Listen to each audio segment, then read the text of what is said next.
I pledge allegiance to the flag of the United States of America and to the republic for which it stands, one nation, under God, indivisible, with liberty and justice for all. Thank you. Ann, could you let the record show that all 7 commissioners are present? We do have correspondence, but it is related to agenda items, so we'll bring those up at that point in time. We do have just 2 sets of minutes to approve tonight, or this afternoon, which one is the regular meeting for September 20th, and one is the regular meeting on March 15th, both 2019. If I can get a motion and a second to approve those on the consent agenda, please. Mr. Mayor, I'm going to abstain from the March 15th minutes as I was not a commissioner at the time. Okay, For me. all right. Do you want separate motions, or?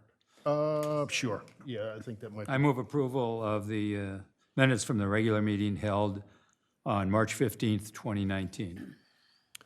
Second. We have a motion and a second to approve the minutes from March 15th. Any further discussion? If not, all in favor? Aye. Opposed? And again, there are 2 abstains, Ann. I move approval of the minutes from the regular meeting held on September 20th, 2019. Second. Second. We have a motion and a second to approve the minutes from September 20th, 2019. Any further discussion? If not, all in favor? Aye. Aye. Opposed? Thank you very much. Okay. City Manager's report, please. Thank you, Mayor. Good afternoon, everyone.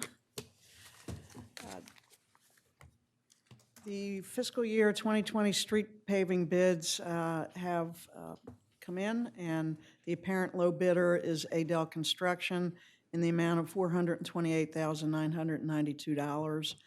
Work is scheduled to begin this November, and the recommendation for the bid award will be voted on at the special meeting of the Commissioners scheduled for October 28th. Great Lakes Dredge and Dock is mobilizing their equipment for the beach nourishment project.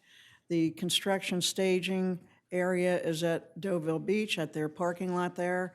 The dredges are scheduled to arrive this coming Sunday, and dredging is planned to begin on Monday. They will work north to south, starting in Rehoboth Beach and then to Dewey Beach, and they will work 24 hours, 7 days a week to complete the contract work. Timeline is approximately 20 days and for the city of Rehoboth Beach, and approximately 25 days for Dewey Beach. The bid opening for the North Shores meter replacement occurred on Tuesday, October 8th.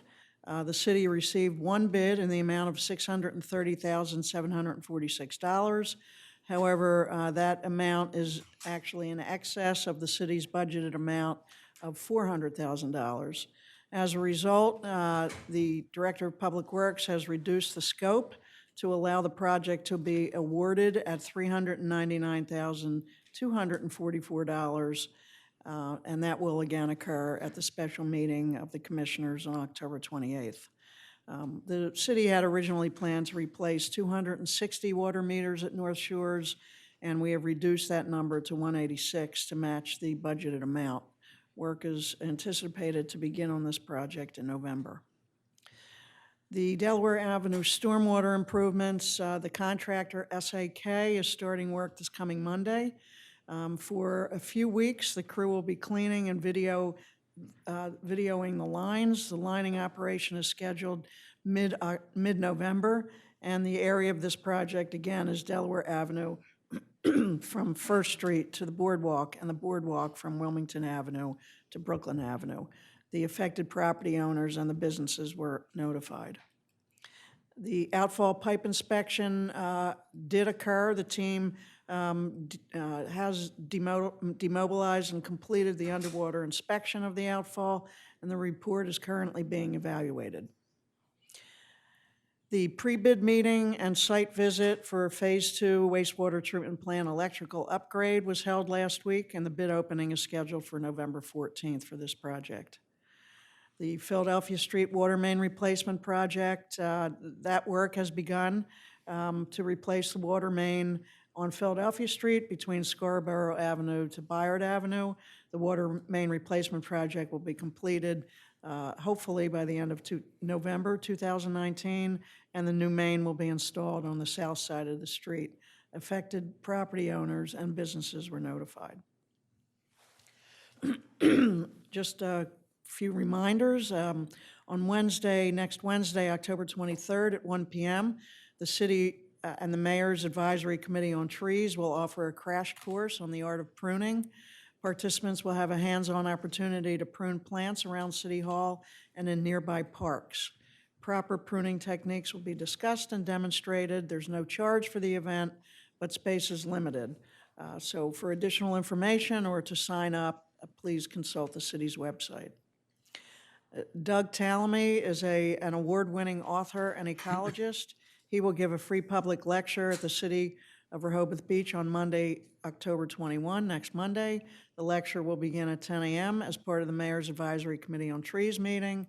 And Mr. Tallamy is a professor in the Department of Entomology and Wildlife Ecology at the University of Delaware. He's authored 95 research publications, and he's taught insect-related courses for 39 years. He'll speak about how the specialized relationships between animals and plants are the norm in nature rather than the exception. And the lecture will be held right here in the Commissioners' meeting room. Information regarding this is also on the city website. That's my report, Mayor. Thank you. Mayor, I have a question real quick for the city manager. Sure. I'm sorry, were you going to say something? I can say it Just after the you. street aid expenses, but you sure. can do that after you're done. Okay. Sharon, I've read in the paper that we actually had like $1 million over our expected budget for in terms of parking revenue and perhaps more. I'm wondering, if we could have or what the process is when we have that much of a, revenue increase, if we could somehow get a proposal or something on, ways. I mean, I know everybody's concerned about the increase in the water rates, and this last bill isn't the increase, it's in January. Is there a way to offset some of that? Is there a way to increase pedestrian safety with some of that increased revenue? Is there maybe an opportunity to start looking at the zoning code, as many have proposed? So, and I'm sure there's a million other ideas from the public as well as the commissioners. So I'd like to know what the process is and how we can get some ideas out there, get some ideas from us and the public, and what the process is when we do have some sort of budget, if that's all true. I hope it's true. I just read it in the press, so Well, yes. I and hope it's true. And I reported it at the last meeting. Yeah. So it's a good thing, certainly, and, revenue is generally just retained and put back into the general fund, if you will, the coffers that the city keeps, city savings account, if you will, also. Since the budget has been identified and we're working on the fiscal year budget, any additional revenue that the city takes in, of course, we haven't, we don't know if we meet all the budget expectations on the expenditure side, certainly of the fiscal year budget, until March 31. I think what you'll hear in an upcoming merge presentation, because that amount has not been budgeted for this fiscal year. And my recommendation, if the commissioners move forward with that project, is to have a budget amendment, which is a permitted process and procedure for municipal finance. And perhaps you and the commissioners will see that would be my recommendation. So it's not budgeted. We would have a budget amendment. And where would some of that funding come from? Certainly from additional revenues that we might have taken in this year. And I would suggest also that we have a pretty substantial capital improvement plan that's spread out at least over the next 5 years. And I would think that any surplus that we have, we would book into that from that perspective, because there will be things that we have to think about from a capital improvement plan on what can we do next year. I know we've got certain things that we want to do, but how we spread it out over the next 5 years or so. But I'm sure that would go for something like that as well. Just a related question. So simultaneous to this excess, I read that the parking fines were down a considerable amount from what was budgeted and from the previous year. Has there been any analysis of that as to what caused that and why? Yeah, so interestingly, the city was very, in keeping course, was very friendly to our visitors this past summer. There were the new meters that were installed. Basically, we gave many warnings out because I'll say the one issue that we're trying to rectify, or at least communicate with a better platform, is that folks are not putting the entire registration number in when they pay for a metered parking space. So as you know, Delaware has PC, that denotation in many of their registration plates. So we cut them slack, we gave them a warning, and obviously that's one of the reasons why some fines are down. I was hoping that was the case. Yes. And thank you for that, because we often get some bad press from not being friendly, and the reality is that I think more often than not, our police force and our traffic people are very friendly and helpful out there. That's certainly my observation, and here's some data to back that up. Thank you. Thank you. Anybody else? And I do have a street aid expenditure, one street aid expenditure to Delmarva Power in the amount of $8,920.73 for streetlights. I need a motion and a Move to second. approve. Second. We have a motion and a second to approve street aid expenditure for street lights of $8,920.73. Any further discussion? If not, all in favor? Aye. Opposed? Thank you. City Solicitor, anything? There was only one bid for the water. The one bid was from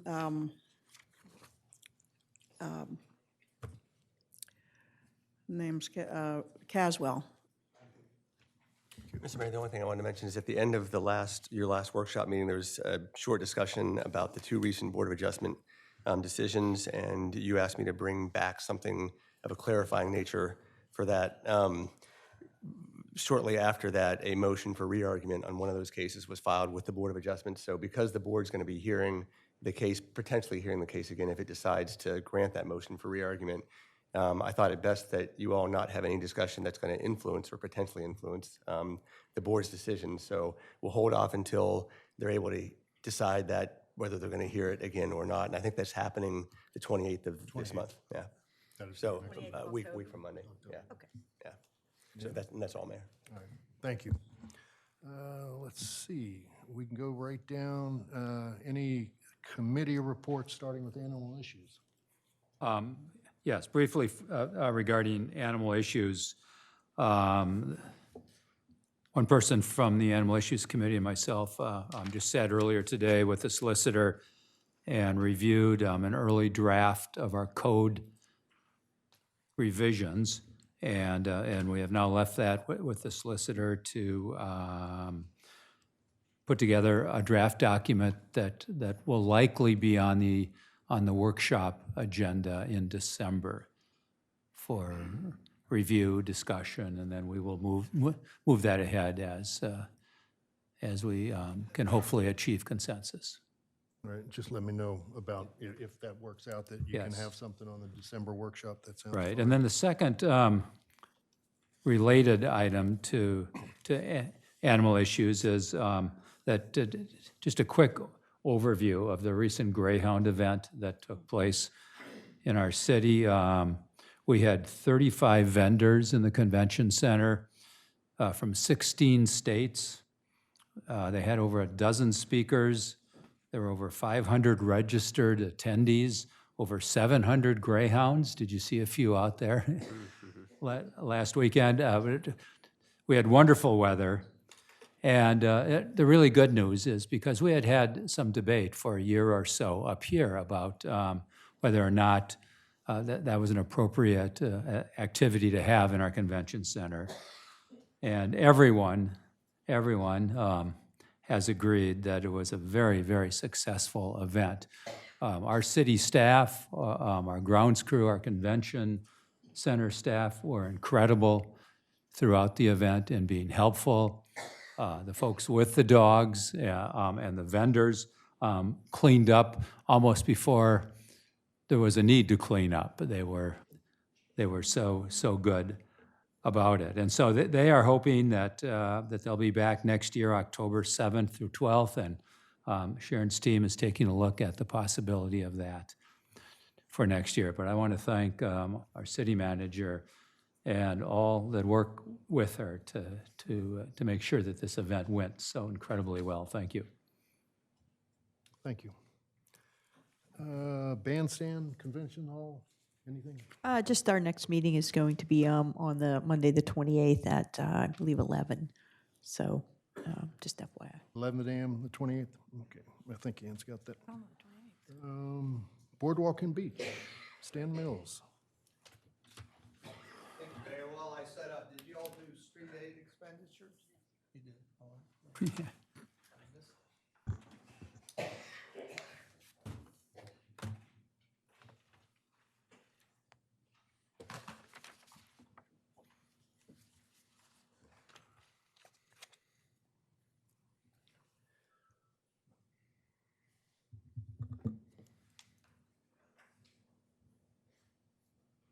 While I'm waiting for the presentation to come up, I want to thank you, Mayor, for letting me give this report on behalf of the Boardwalk and Beach Committee. As you know, the Boardwalk and Beach Committee is comprised of 9 other members, including myself would be 10, and those members are very dedicated.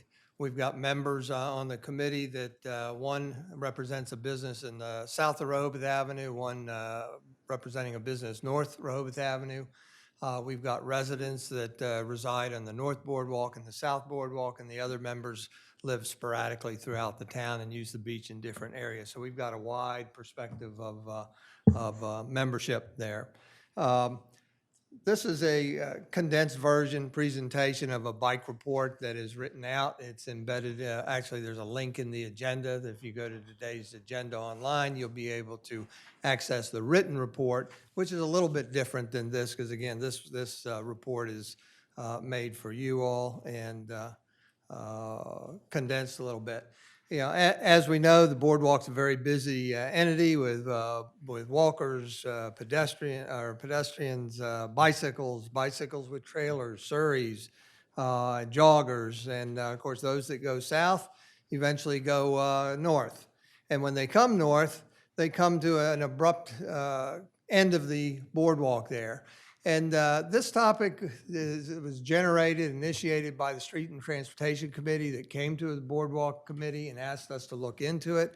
That they have their own perspectives on how to deal with congestion, and how they identified the problem to us is that when you get to this certain area at the north terminus of the boardwalk, that it's very congested with the different routes and routing that get people on and off and bicycles on and off the boardwalk.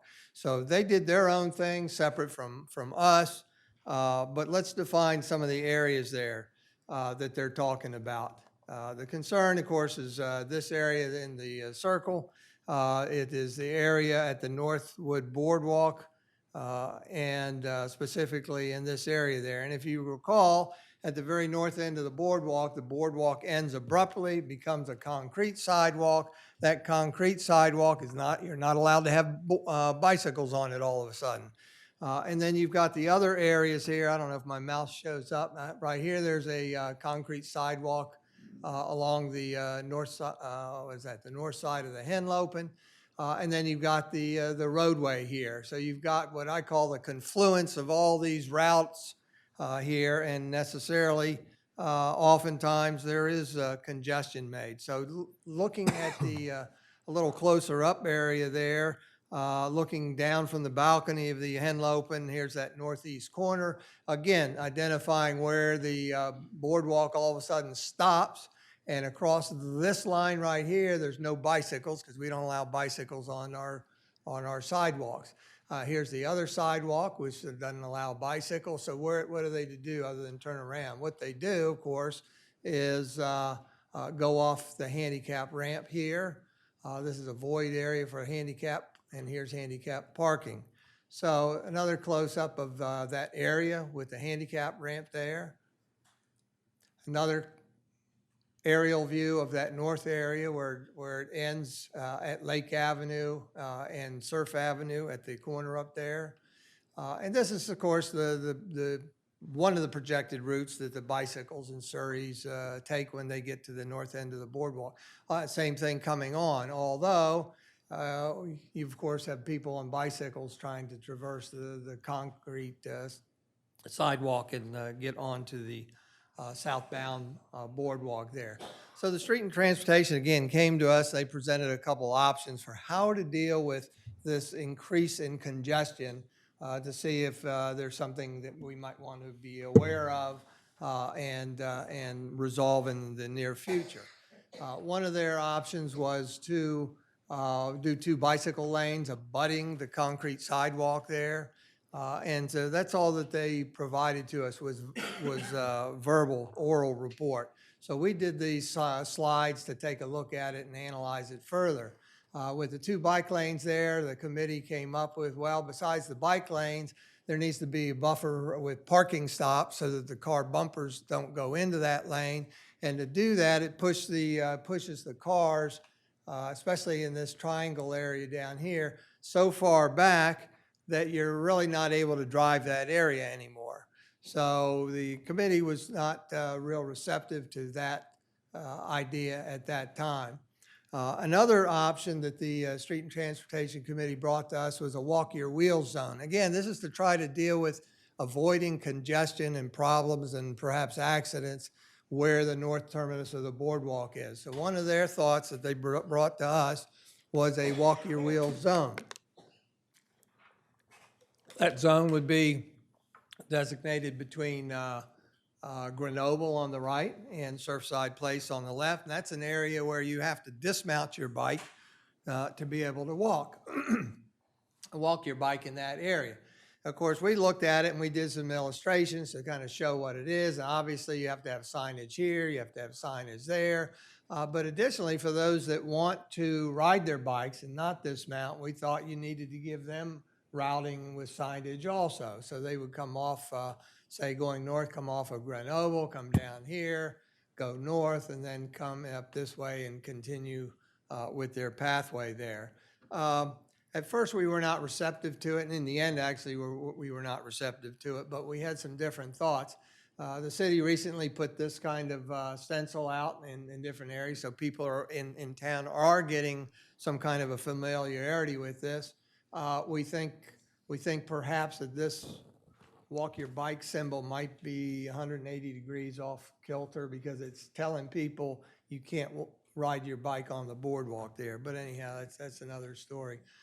So people are getting used to it. But we also looked at other towns. Other towns are familiar with this and do the same thing. They have signage like this, similar to this. I don't know where these locations are. They just popped up on a Google search. But we did find, some of you know that former Commissioner Jay Legree and myself did a tour of 20 boardwalk towns in New Jersey in late July. Took 1,000 pictures, of which most of them are online via the Boardwalk and Beach Committee agendas that you can be able to access. But anyhow, what I want to do is focus on 2 examples of walk your wheels zones. Now this came, let's see, this was the end of July. This is Asbury Park. This is their boardwalk. And of course, their boardwalk, if you're familiar with Asbury Park, their boardwalk literally goes through part of the convention center foyer there.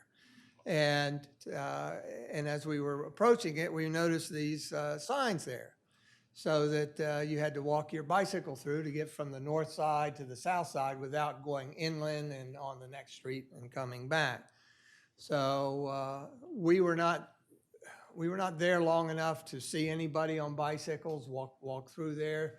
We assume it's successful, but that's all we know. Also in Spring Lake, New Jersey, we were walking on the boardwalk northerly. On the right is the beach and the ocean. On the left is a swimming pool club. And the club building is up ahead. Boardwalk goes underneath and through.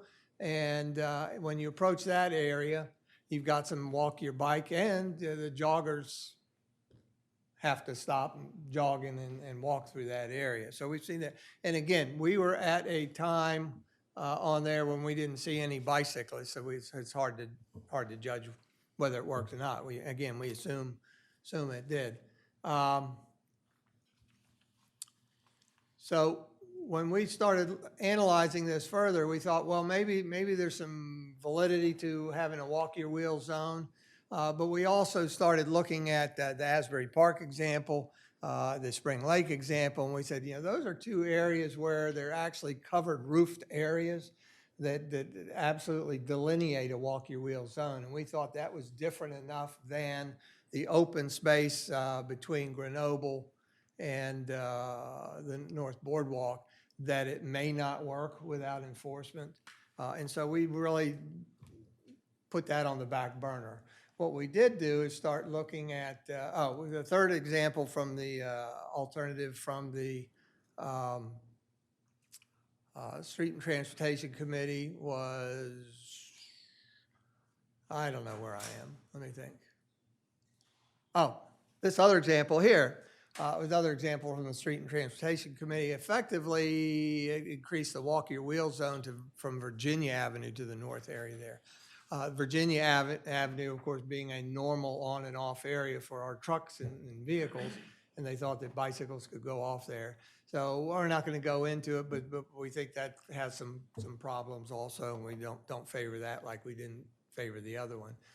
So we started looking at some other alternatives. The alternative to this example offered by the Street and Transportation Committee, and the Boardwalk and Beach Committee came up with an example. Well, how about moving the handicap space northerly 2 spaces and putting a new handicap ramp in there, and then utilizing that area currently used for handicap as a big transition zone for bicycles, but also for the trash vehicle that comes on and off the boardwalk, because they're still using that area, and we thought that's not a safe thing. In fact, an earlier recommendation for the Boardwalk and Beach Committee was that if that trash truck is still going to access the boardwalk from the handicap ramp, then that should be changed and upgraded to a dedicated vehicle ramp and boardwalk ramp. So we looked at this as an option to get bicycles off there and also back on the boardwalk, and changing this possibly to 2-way traffic, using the philosophy that riders should bike with traffic, and that most of them are used to traveling in a bicycle lane with traffic, not against it. But that idea actually morphed into this idea where it's the same thing with the on and off transition, but over here we got rid of that right fork, because that right fork would put bicycles and cars closest to that Surf Avenue curve, and we thought that would be a congested safety problem area also. So that's another option that we came up with. There's some traffic issues that you'd have to deal with in that circle there if you made that 2-way. So that's all explained in the written report. We had citizen John Eckenrode make a recommendation. He actually did all this illustration and concept himself. And it's actually utilizing the existing traffic patterns. So this is one way this way up Surfside Place. It's one way out here, and it comes back. And he suggested all this signage. We like this somewhat, but we thought it was circuitous. People would have to come down here and come back up. But we did give it merit. So what did we come up with? We thought that these 2 options deserve further merit, that we hope that this gives an awareness to the mayor and commissioners and city manager that this is a growing problem with congestion, and maybe it's time soon to hire a consultant to engineer some solutions here. So this is the one favored, and this the other options favored. However, what we did with John Eckenrode is got rid of that right side of the triangle so that we were not letting bicycles in or out on that, that area there. So I wanted to thank the Street and Transportation Committee.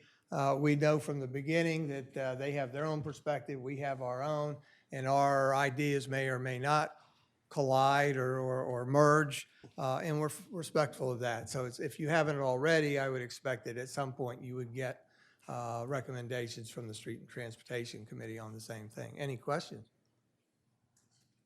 Stan, has there been any thought to extending the boardwalk to Surf Avenue in place of the concrete sidewalk? No, there hadn't, but we talked about that very briefly, and there's potential problems with doing something like that, because again, you're violating our philosophy of safety. You're putting bicycles on and off the boardwalk exactly at that curve, and that's probably the worst place to do that kind of thing. The other thing is, I don't know if we could even get permission through DENREC to do that kind of thing, but so the answer is no, we really haven't given it any thought beyond that. Anything else? So again, the written reports, there's a link in the agenda of today that gives you a little longer winded version of what I just went through. I'm going to move on to my next report. This is on recycling, and I just want to let you know in advance that I've talked with Commissioner Byrne about this. As far as I know, he's the only commissioner I've heard publicly voice an interest in expanding recycling and everything. So, so know that I've talked with him about this prior to this presentation. You know, I want to give a preface that I've been here quite some time, and that I want us to pat ourselves on the back. Rehoboth Beach has been a leader in recycling, residential and single stream recycling. I don't know when it was implemented, but 15 to 20 years ago is my best recollection that we first got on board. We were one of the first of municipalities to implement it citywide in a residential basis. And it's been a very successful program. And again, I think we should be patting ourselves on the back for doing it. And of course, single stream is different than segregating the different commodities there. And we've got a street pickup program that we've had going for quite some time. So the Boardwalk Committee has been in existence, I think, since January 2018, a little over, you had a year and a half, year and 3/4. And probably a year ago, we started showing an interest in recycling. But at that time, we were also trying to get the trash truck off the boardwalk. And so what we ended up deciding is that we weren't going to address recycling until we resolved the problem getting the trash truck off the boardwalk. Why? Because we were having such trouble and concern and problems with a wide vehicle making one trip or multiple trips down the boardwalk to collect trash. We thought putting a second commodity like recycling up there that doubled the amount of pickup, possibly if you were using different vehicles, was not a good idea. And lo and behold, city manager and the city and Kevin, I think, resolved the big trash truck problem 2 summers ago, I believe, and took the big truck off and are using an ATV with a trailer that's much narrower, much more maneuverable. And so we thought, well, now we're at the time when we can look at recycling again. And of course, again, our bailiwick is the beach and boardwalk, so we're kind of focused on public area recycling in the boardwalk and beach area.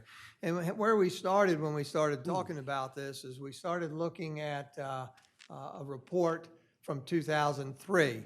You know, many aren't familiar or don't remember, but back in 2002-ish, I think the city got a grant and implemented a recycling program on the beach and boardwalk. So, in short, it wasn't successful because of the enemy of all recycling, because of contamination. And it got to the point where I can remember Greg Freese saying that he ended up telling his guys, stop. They were going through the recycle bins, trying to get pristine recycling by pulling out dirty diapers and other things like that. And so that kind of put an end to the recycling program back at that time. So contamination was a problem. So we ended up looking at this report and that analyzed the program, and we got some ideas from it. One is some of the things, lessons learned are labeling of the trash can and labeling signage on the recycle bins.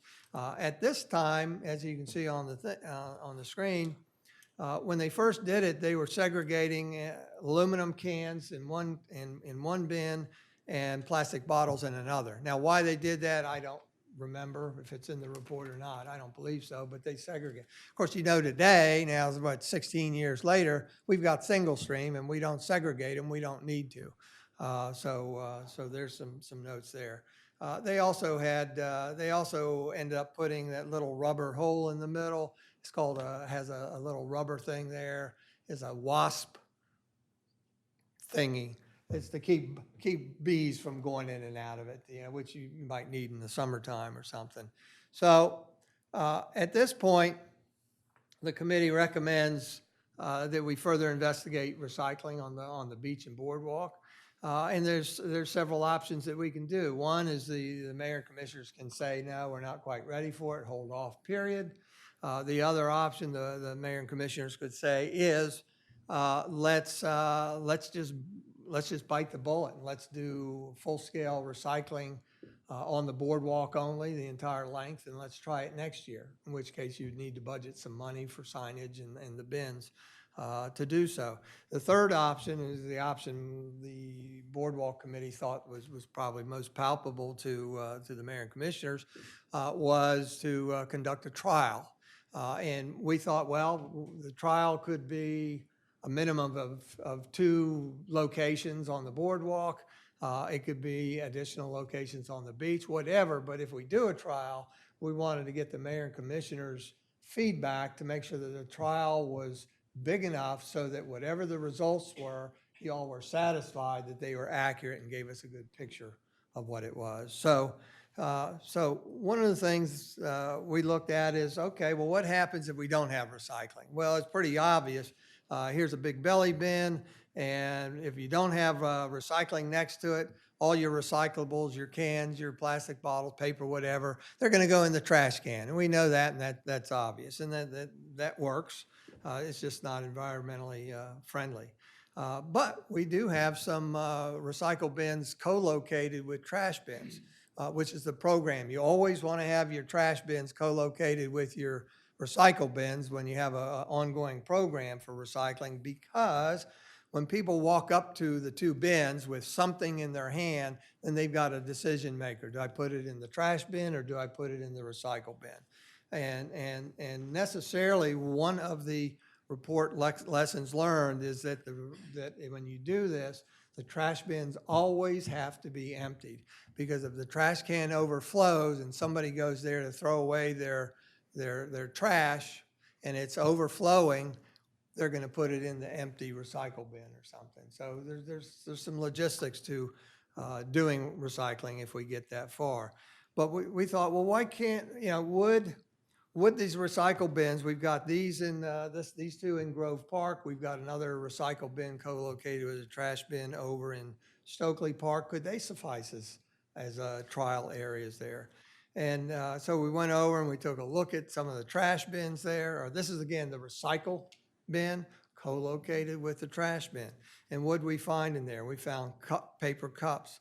We found plastic cups, McDonald's cups, trash. We found this plastic bag here that's got trash in it and foodstuffs in it. There's a Royal Farm. When I pulled the trash bag aside, I got a Royal Farm food and chicken in there. I would say this just visually would fail the test at the material recycling plant and would be deemed as contaminated and fail the system and be thrown in the trash ultimately. So again, could this be used as a trial? Likely not. It doesn't have the signage. Again, lessons learned from that 2003 report is that it has to have a certain amount of signage on there to tell people exactly what could go in the recycle bin and what can't. And so the signage on here, while it's nice in pictograms, perhaps it's not enough. I don't know. But and then interesting, just 20 feet away, also in Grove Park, is the recycle bin. I think, Pat, you all put out a recycle bin 10 years ago, I think, and have been using it since. So this is the one that's been there. It's only 20 feet, again, from the big belly units. It's co-located with a trash unit. I don't know what this mess is on it, but, you know, on the side, you can see it says Rehoboth Beach Recycle. So you know it's a recycler bin. Again, this is just that it messed up for whatever reason. But when you look inside, it's almost all dominantly recyclables. So why one worked and why the other didn't, I have no clue. But again, in a minute, we're going to look at what the recommendation was for signage and how the top is. So if we went with a trial program or even the real program, what would it look like? Well, it might look like something like this. You know, we might choose to use the existing bins that we have. This happens to be a 65 gallon. We've also got 95 gallon. Remember, the trash bins are 55 gallon. What we would probably do is on the trash can put the words trash only on here, or trash. On the recycle bin, we would put something possibly like this. This is a decal that came from that 2003 report. Remember, back then they were segregating aluminum and plastic bottles, whereas today we would do multiple commodities. One of the recommendations is, I don't think it's in the report, but one of the recommendations was to offset the circle. Don't put it in the middle of the top, because that gives you more area for graphics. And then I just know from my belief is that the hole ought to be at the bottom, so you're not reaching all the way across the top. So I inverted it and I played with it just with my publisher and inserted clean and empty plastic bottles and cans only. If we seek just those commodities, plastic bottle, glass bottle, aluminum cans, and restrict it to a 4-inch hole in the top, they're not going to be getting the pizza boxes in there. We're not going to be getting big things of wads of paper, perhaps. And I imagine people that want to get rid of dirty diapers, they can still squeeze it through a 4-inch hole. I don't know, you know.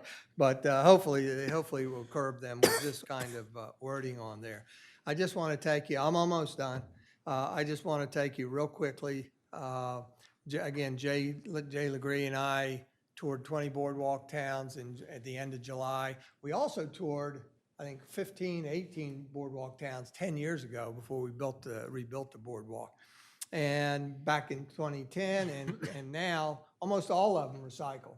In fact, everyone does recycle on their boardwalk. I think it's a state mandate that they have to recycle.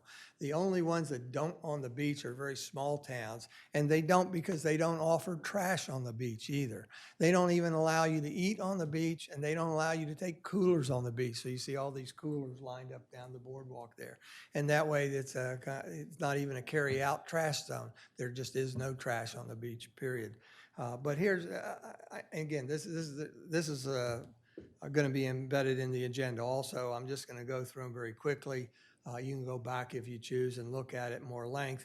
But here's one in Ocean Grove, New Jersey. Ocean Grove, New Jersey is very much like Rehoboth Beach. It's a camp meeting house or town, and the same size as Rehoboth. But you can see here their program is trash co-located with bottle and cans. So you can see that a lot of these, including on the beach, all do recyclables. Now, here's a problem with the recycle bin there. There's no lid on it, yeah. Again, on the beach, they do it. Cape May, New Jersey, they have their trash on the left and recycling on the right. As you walk down the dunes, there's the left, there's the right side, the recycle. Single stream recycling. So where am I going with this? So again, my next step is maybe to receive guidance from you all, that if you want to think about it, that's fine. But my next intention was to partner with Commissioner Byrne and set up a meeting with the city manager to see how we can set up a trial of at least 2, if not more, areas and locate them. Trial meaning that we would set it up so that it's collected at certain times, and then members of the committee would actually go there and go through the trash over at the recycle yard to try to judge the level of contamination. And I tell you, we feel pretty confident that over 16 years later, after this first program was initiated, that people have learned how to recycle. You know, we're fully confident that people that come here from Philly, Washington, D.C., whatever, wherever they come from, they already recycle, and that they want to recycle here, and we'll do a good job if we tell them what we want to recycle and tell them how to do it. We feel confident that the trial will work and that will validate expanding to a full-blown program in the future. But again, if you want to just have us try to set up a full-blown recycle program on the boardwalk for this next summer and use that as a trial, then that would be fine with us too. Any questions? Well, let me jump in first and thank Stan and his committee for conferring with me and for urging all of us to move what I think is a very important process in our community ahead. Yes, we've learned a lot from the 2002 to 2003. We are in a different way of thinking today. I think it's very, very likely that we can succeed with recycling on our beach and boardwalk area. Many of you know that I've been working the last several months with a non-formal group here in the area that's dubbed themselves the Rehoboth Green Team, and that's morphing more or less into our new environmental committee. And so Commissioner Schlosser and I have conferred, and our hoped for new chair of this committee, Charlie Garlow, has conferred. We're all very in favor of moving recycling ahead in whatever way can be successful with the city. And so, you know, if it's seems most appropriate to do a trial, I'm in favor of that, and I will work with whomever to help make that happen. If there's a consensus to try it on a larger scale with some evaluation of it, you know, before we move kind of citywide even in our public spaces, I'm in favor of that. I think whatever can work, budget-wise, staff-wise, and with a sense of wanting to make it work. The environmental committee, I'm most certain will be very in favor of this and will want to team and partner with Stan's committee to help make something work. What's the timing of the trial if you do one? I mean, I thought we were doing it pretty soon, Well, right? we would have to set up a meeting, maybe as early as next week. I don't know, but then we would want to do some kind of signage. Right. And it could be, I mean, the minimal case, we'd use magic marker or something to do something. So I have a question, or, well, maybe it's a comment. So if all the towns in New Jersey are all doing recycling, I'm not sure we actually need a trial. I mean, I think people from, as you say, DC, Philadelphia, many of the cities around us recycle. It seems to me we should see what is the best way to move forward with the program itself and move forward with a program, not, because I don't think we should look at it as we're doing a trial, and if the trial doesn't work, then we're not going to recycle. I think we have to recycle. I agree with Pat. If you're done, Pat, I wanted to Yeah, no, add that's- something a little, kind of where you went, but I think we put together in this group, you know, there was consensus here and from a lot of the public to have an environmental committee to look at a lot of these initiatives kind of holistically. And so I'm really strongly in favor, before making any kind of consensus or commitment, of having you actually work with whoever's going to be the chair and with the new environmental committee you know, to determine, you know, is it right to do the boardwalk, you know, or should we do a more holistic approach? So I would strongly recommend that we get the environmental committee involved and your committee work with that committee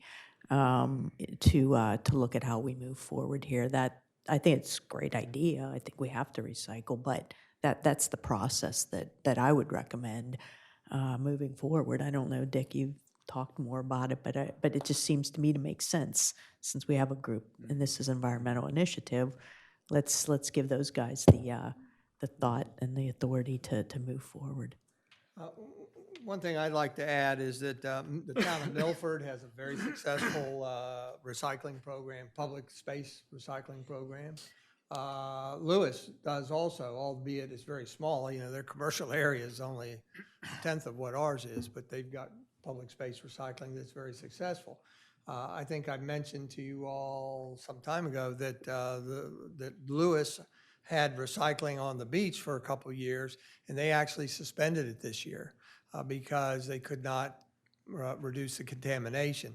Now, I want to go up there and talk with the city manager. I'd like to actually see the type of container they're used, because I don't know that they use the formula that was recommended here, number one.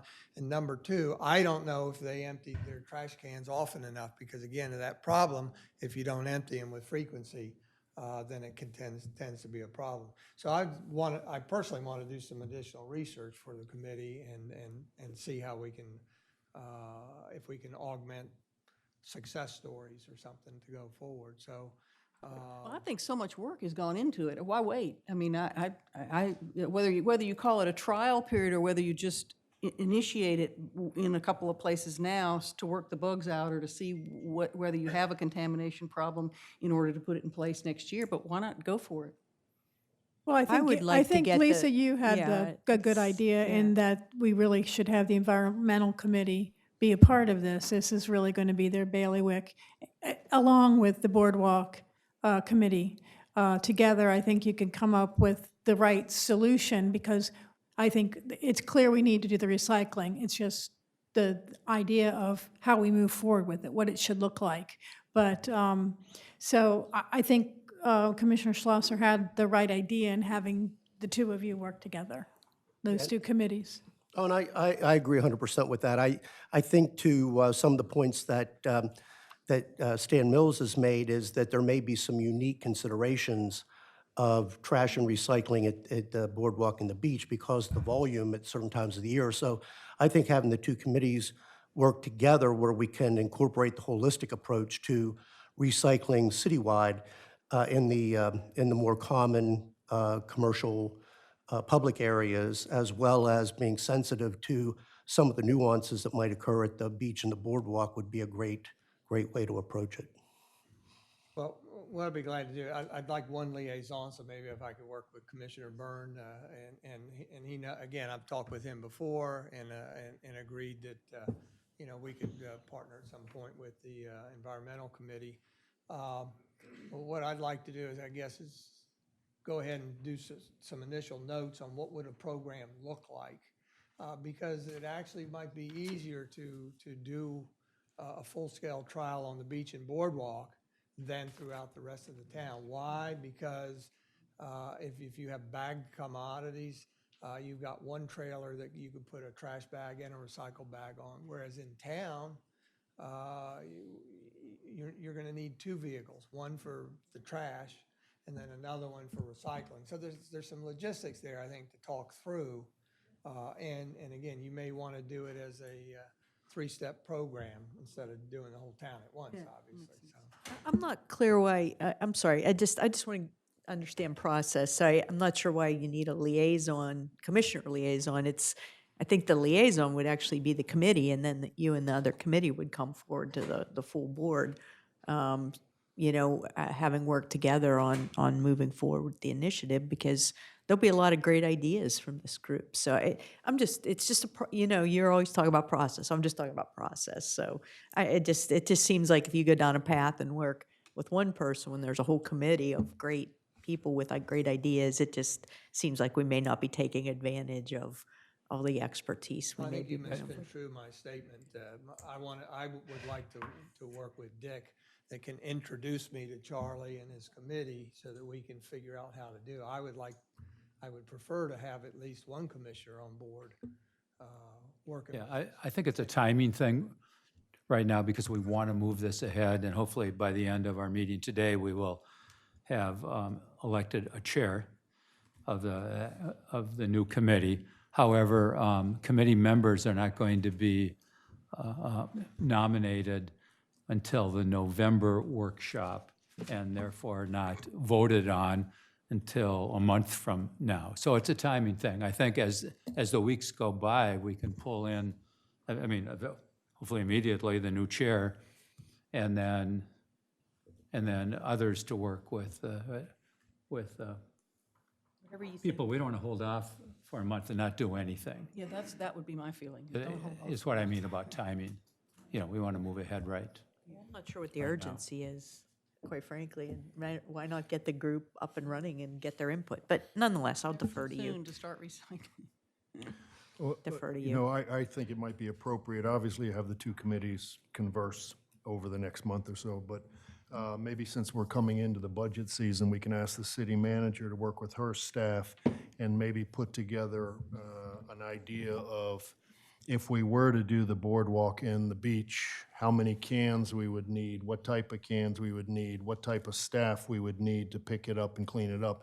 And maybe she can project something like that into the budget so that from a financial perspective, we're looking at some kind of a plan as we go into next season. But the logistics can be worked out with the two committees above and beyond that. And the two committees can work with the city manager. Very good. Makes sense. Yeah, makes sense. Any other questions? Thank you very much. Thank you, Stan. For all the pictures. We're gonna, let's see, I didn't see anybody from the Law Oversight Committee or the Mayor's Advisory on Well, Trees. only thing I'll say is just thank you to the city manager and to Chris Johnson and others who participated yesterday and allowed our celebration of the tree downstairs on the wall. If you haven't seen it, it's really quite a beautiful sculpture of the new commemorative tree program. So thank you for letting us tag along on the opening of the mural yesterday. Yeah, that was great. And again, if anybody hasn't seen the tree downstairs, please take a look. And I think there were actually a couple people that reached out to the committee and purchased or selected a couple more leaves. So it's working out very nicely. And if you haven't seen the mural outside, please take a look. We had a ribbon cutting session yesterday for that. Parking Advisory Committee, I see one of the members, but he's not looking up. Street and Transportation, I think they had a meeting We had one today, but today, but they'll have some. Chamber, I don't see Carol. Historical Society, anything, Edward, from Main Street? Nothing new. Senior Center, Dick? No, thank you. All right, great. Todd Fritchman, a little bit of a follow-up following the information that he provided for us on October 7th.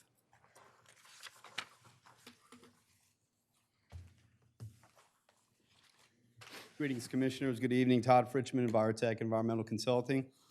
I'm here for one specific objective, and that is to demonstrate that the current comprehensive lake maintenance and management plan with Lake Girard is indeed in compliancy with state of Delaware sediment and stormwater management regulations. That is actually the primary objective of the plan. That's the primary objective. So I'll talk about that briefly. Secondarily is the ecological maintenance and management planning that goes into the comprehensive stormwater management plan. So they're not exclusive, they're combined.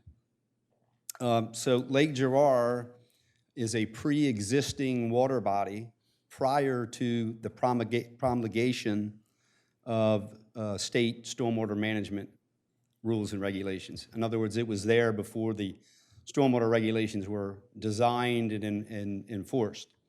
So it was serving in that capacity prior to regulation. Therefore, it was also determined by the Department of Natural Resources Environmental Control to be one of two actual ponds by ecological definition, having adequate surface area and depth. That is Lake Girard and Silver Lake, the only two in the state of Delaware. The rest of them are impoundments or created excavated wetlands or stormwater management entities that were excavated and so forth. So anything that is done in the footprint of Lake Girard is in compliance with current sediment and stormwater management regulations in terms of an operation and maintenance plan. And what I've provided to each commissioner is a picture of the operation and maintenance plan. I'll run through that briefly. So it is a requirement for any stormwater management system to have an operation and maintenance plan. So in front of you is the plan in a picture form, outline, flow chart.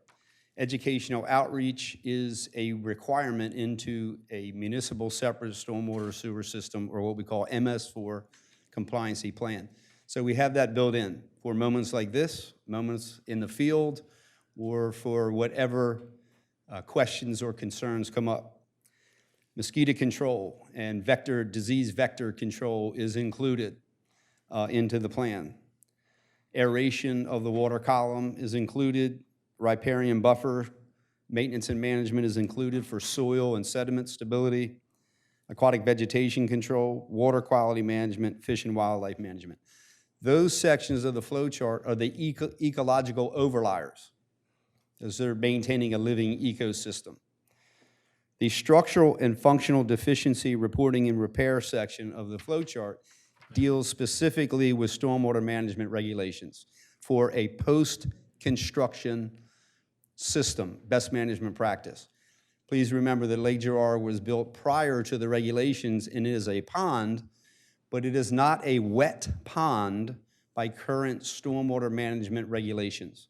That has a specific professionally engineered design that has to be approved by the local regulatory agency, which in this case would be the city, and then the supporting regulatory component would be the Sussex Conservation District. That would have to be a professionally engineered system that would include a aquatic bench shelf and all types of other things. Since it's an existing water body, it's considered a post-construction system, but it is not a wet pond. It's a pond. So anything that we propose to happen in and around Lake Girard is now in compliance with stormwater regulations. So we've done multiple studies of deficiencies, which is part of the compliancy.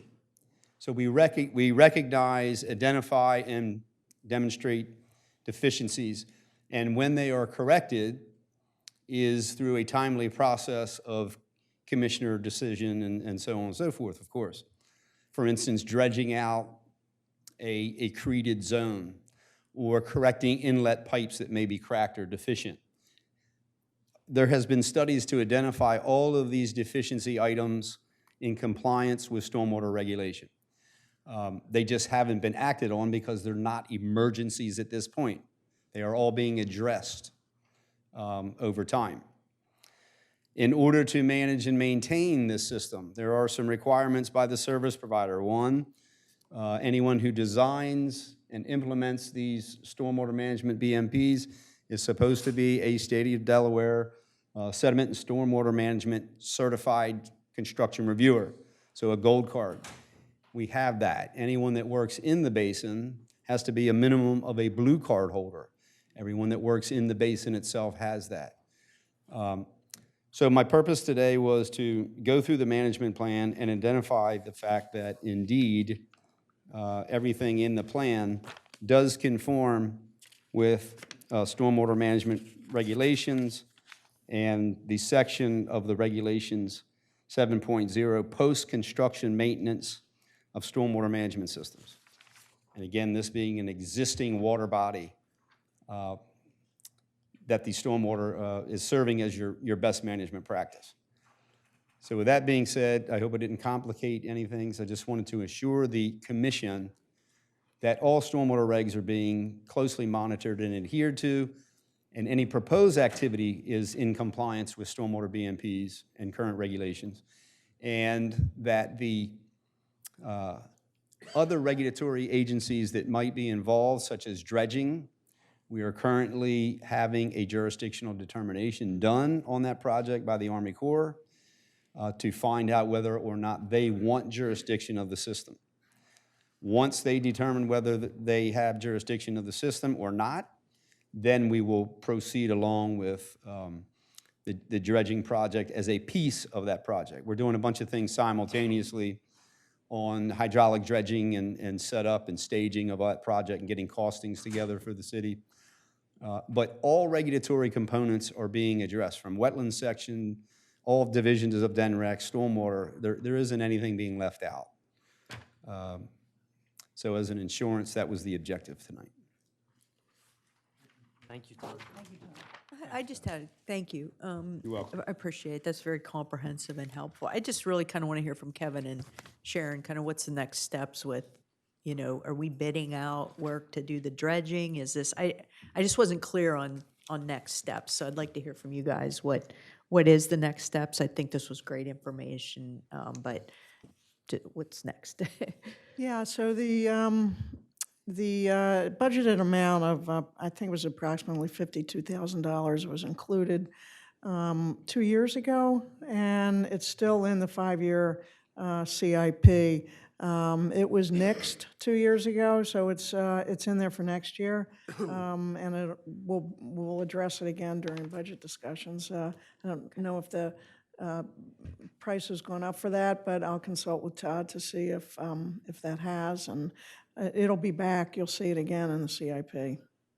Do we bid that out, or are we already partnered with I'm just not sure the relationship with the city, so I'm just curious and kind of getting up to speed on that one, so. Go ahead, yes. Yeah. Yeah, so what we're doing is researching all the hydraulic dredgers in the industry in the local area. And we're bringing them and interviewing them, and they're providing their quotes. And then we're forwarding those quotes directly I see. to the town manager. Oh, I see. So Okay. this isn't work that we're doing. We're just serving as the technical liaison to the people that specialize in that industry because we speak their language and we know them. So I see. we're waiting for new numbers to come in, and we're also exploring another option to do this that may come in cheaper. So All dredging, though. all with the same primary objective of either dredging or what we call mucking out. It's actually a term, mucking out. So we may be able to remove it physically with a long arm great awl, de-water on site. So I don't want to get into all the process, but it is a process. Okay, I understand. Thank you. Yes. Thank you, Todd. I think it was important for you to come back and address the commissioners and the public because you didn't have the opportunity to rebut, excuse me, what was said last time. So thank you again for your time and returning. Yeah, thank you very much. Again, the last presentation was just a report card of the city oversight projects. It wasn't, I couldn't break each one of these could be broken down into a whole nother lecture for hours and hours. So we just went over the generalized progress of all these projects. We also provided you with a grade. DENREC has come and graded all these projects. I just couldn't help this. And it's graded A. You can see that all the projects are as high as a grade as you can get. So it's not just us saying this, it's other. Great. Great, Yeah. thank you. Thank you. Thank you, Todd. That was very helpful. Very helpful.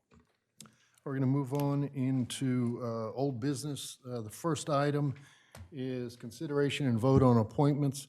And just so you know, there are a number of items that have come in through emails. It looks like 6 referencing this subject. Just for edification, most of these emails do not agree with my suggestions, but you know, that's up to the commissioners, obviously, for a vote. I think there was consensus last time to move forward with a vote on these suggestions. I don't have any changes. What I'd like to do is just go down the list of the committees and open it up, or the way it's listed on your agenda. And if there is any discussion before we go for motions, please let me know.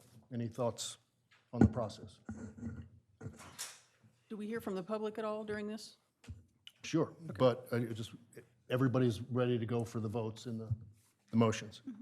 Somebody stuck their hand up? Yes, please. And please, your name and address.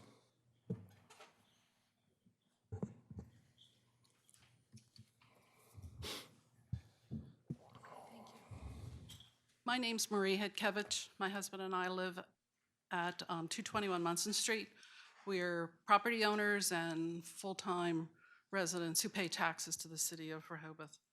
I'm here to raise concerns about 3 particular appointees, 2 to the Planning Commission and 1 to the Board of Adjustment. These government entities have a significant impact on the lives of residents and citizens in Rehoboth. I understand that this is a complicated issue, but I think with these particular 3 individuals, there are obvious conflict of interest. First off, I want to say I don't know any of these 3 gentlemen. I'm sure they're very fine men, and I'm not here to assail them in any way, slander them, or cause them difficulty. I am here in concern for your recommended appointment of them to these critical, the Critical Planning Commission and the Board of Adjustment. The first gentleman, Mr. Mark Hunker, is a restaurateur. He owns 2 fine restaurants in Rehoboth. We all enjoy them. He is not a city resident. He was. He has moved outside of the city, so he's no longer paying city taxes, and he's not a resident. He rents one of his restaurants, which is on a property that the mayor owns. The other restaurant is going to be in the new Baltimore Avenue Hotel. So his sitting on the Planning Commission has very obvious conflicts of interest.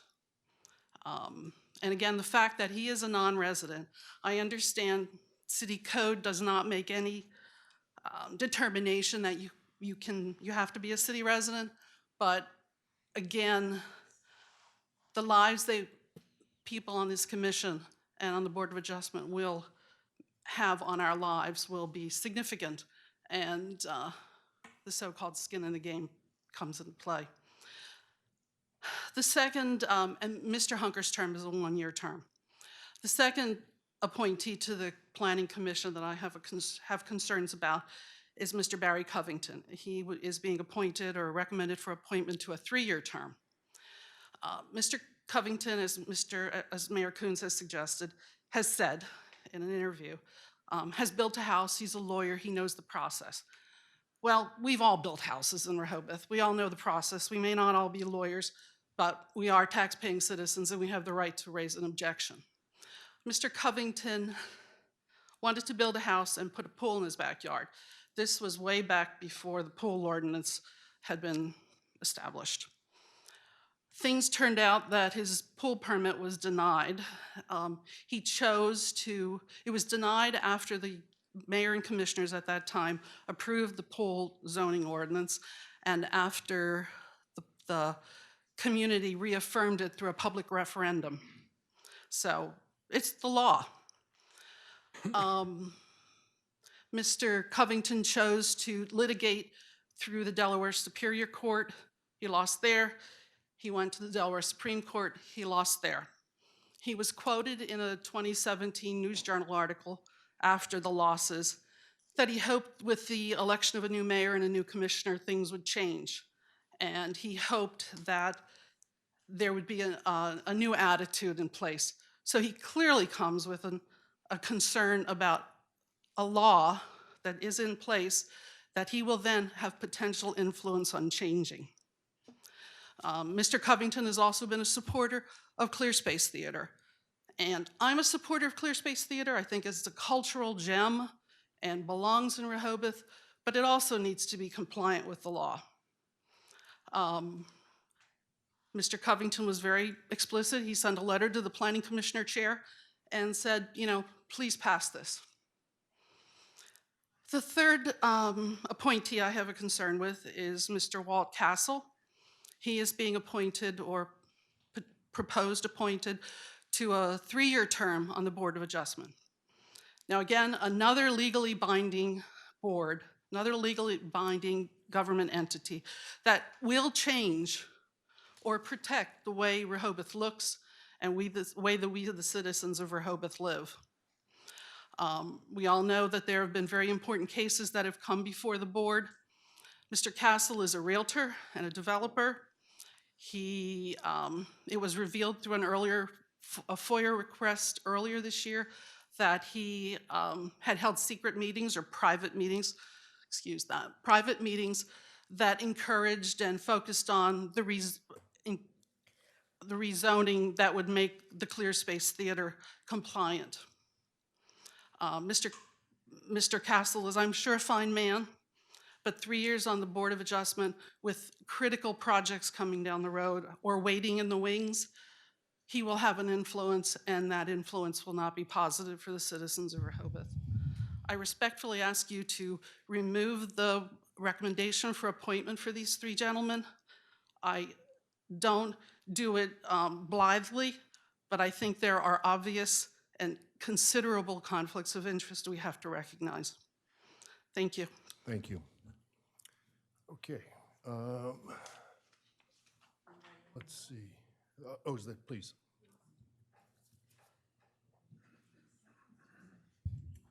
John Dewey, 105 Scarborough Avenue. Regarding this topic, in order to establish some context, I did watch the workshop video from the 7th and heard as well observed a number of things that gave me some pretty grave concerns. I've also read all the letters that are included in today's packet. As the previous speaker indicated, we have names that are proposed to go on to two committees, in particular two commissions, that have direct impact on private property rights. I do not want someone who lives outside of the city, who cannot vote in the city, making a decision that impacts my private property rights. I believe it's thoroughly inappropriate. My partner and I live permanently in Old Newcastle, Delaware. The parallel is that we are about the same size, about 1 square mile.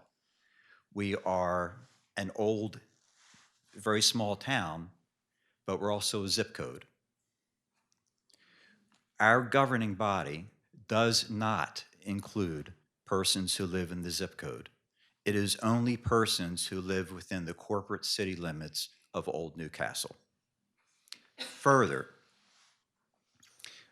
we have a historic neighborhood, and any changes to properties have to go through a review process.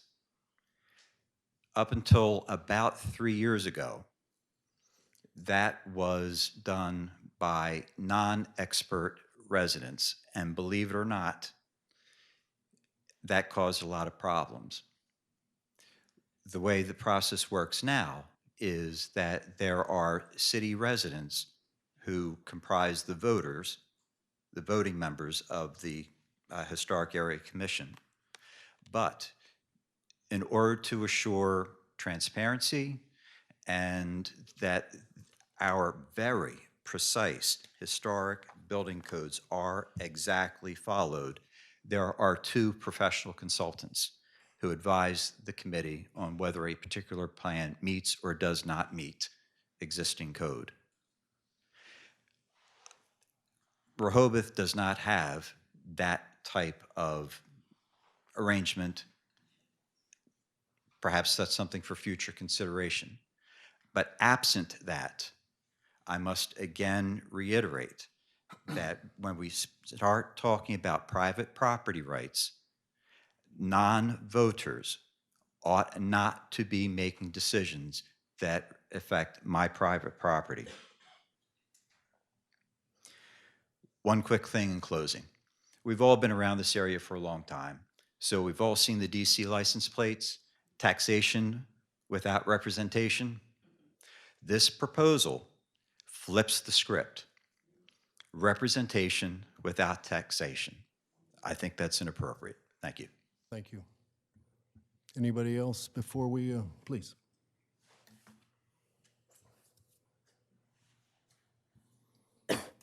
Mimi Parvis, 51 Henlopen. I'm a part-time resident.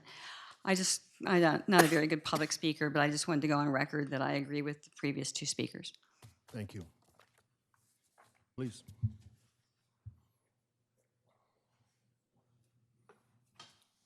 Gloria Walls at 34 Lake Avenue, full-time resident. I also agree with the previous speakers. I certainly don't want someone who doesn't live in this town or pay taxes in this town to make decisions on our planning committee. So I would urge the commissioners to, you were elected to represent the public. I wish you would do that and not just follow along someone else's wishes. Thank you. Please.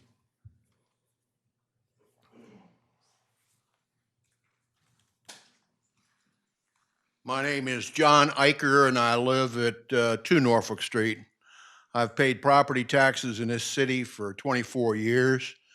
I agree with the previous speakers, and I would hate to have tags on my car that says representation without taxation. Thank you. Thank you, John. Anybody else? Before we close it off, please.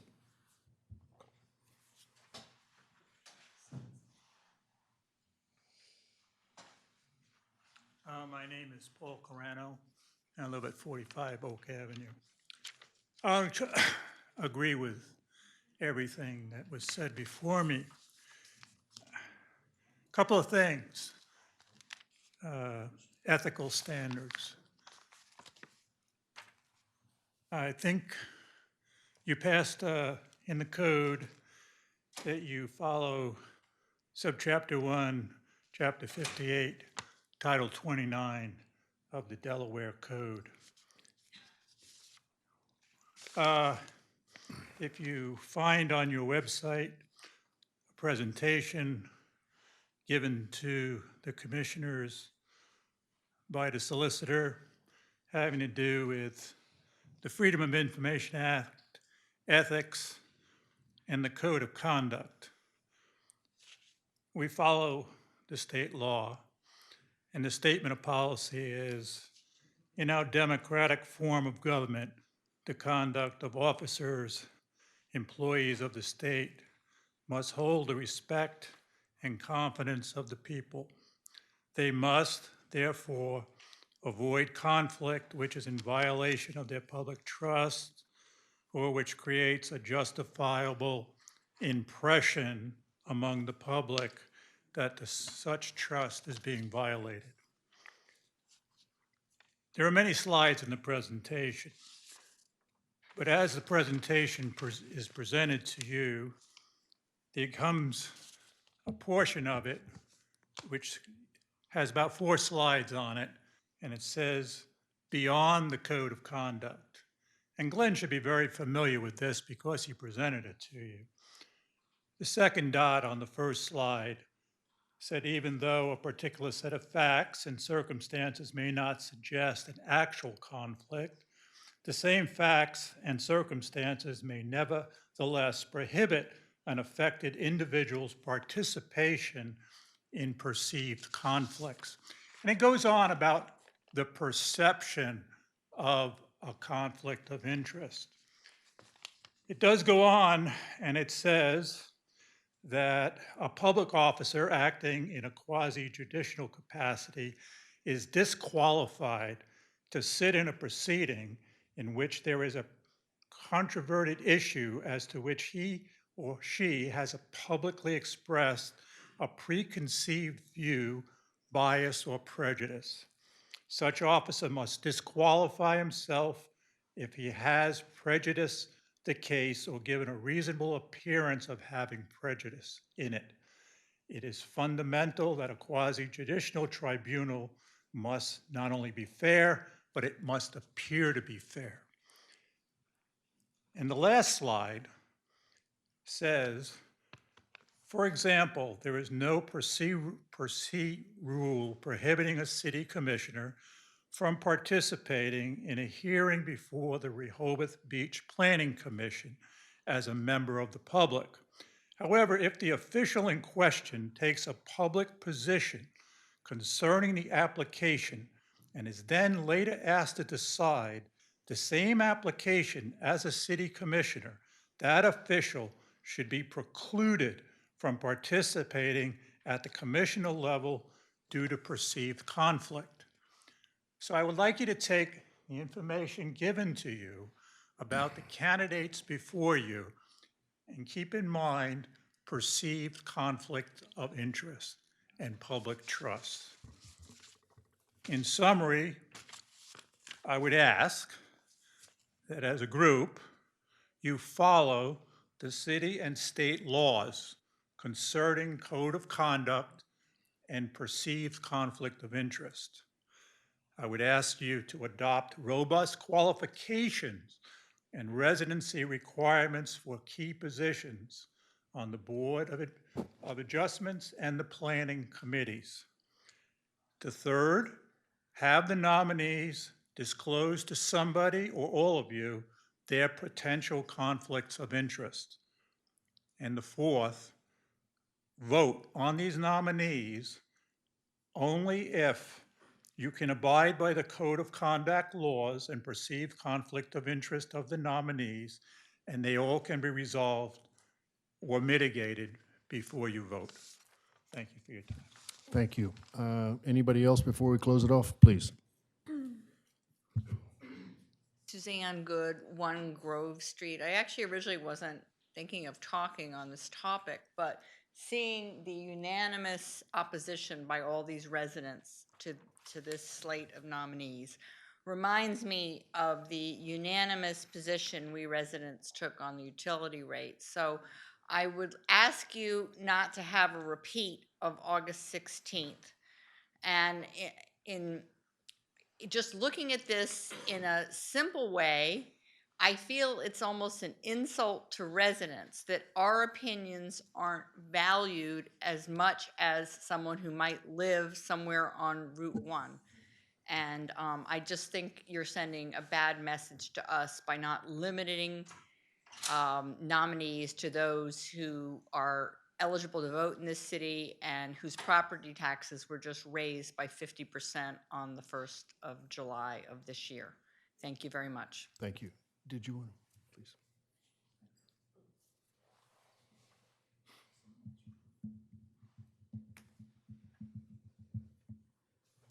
Hi, like the lady before me, I wasn't going to speak either. I was here to learn, but after hearing everybody here, oh, by the way, Barbara Darr, 108B Philadelphia Street. We've owned our house since 1998. We're full-time residents. Yes, I would echo the 2 initial speakers and their concerns. I've learned a lot at this meeting. And I would really urge the commission to think long and hard about appointing somebody to the boards or the commissions that has a potential financial interest in the decisions that would come before such a commission or board, to think long and hard about it, and particularly the one non-resident who does not live in Rehoboth. There aren't many of us here who live here full-time, and to have somebody from the outside come in and make binding decisions for this city causes great concern. Thank you. Thank you.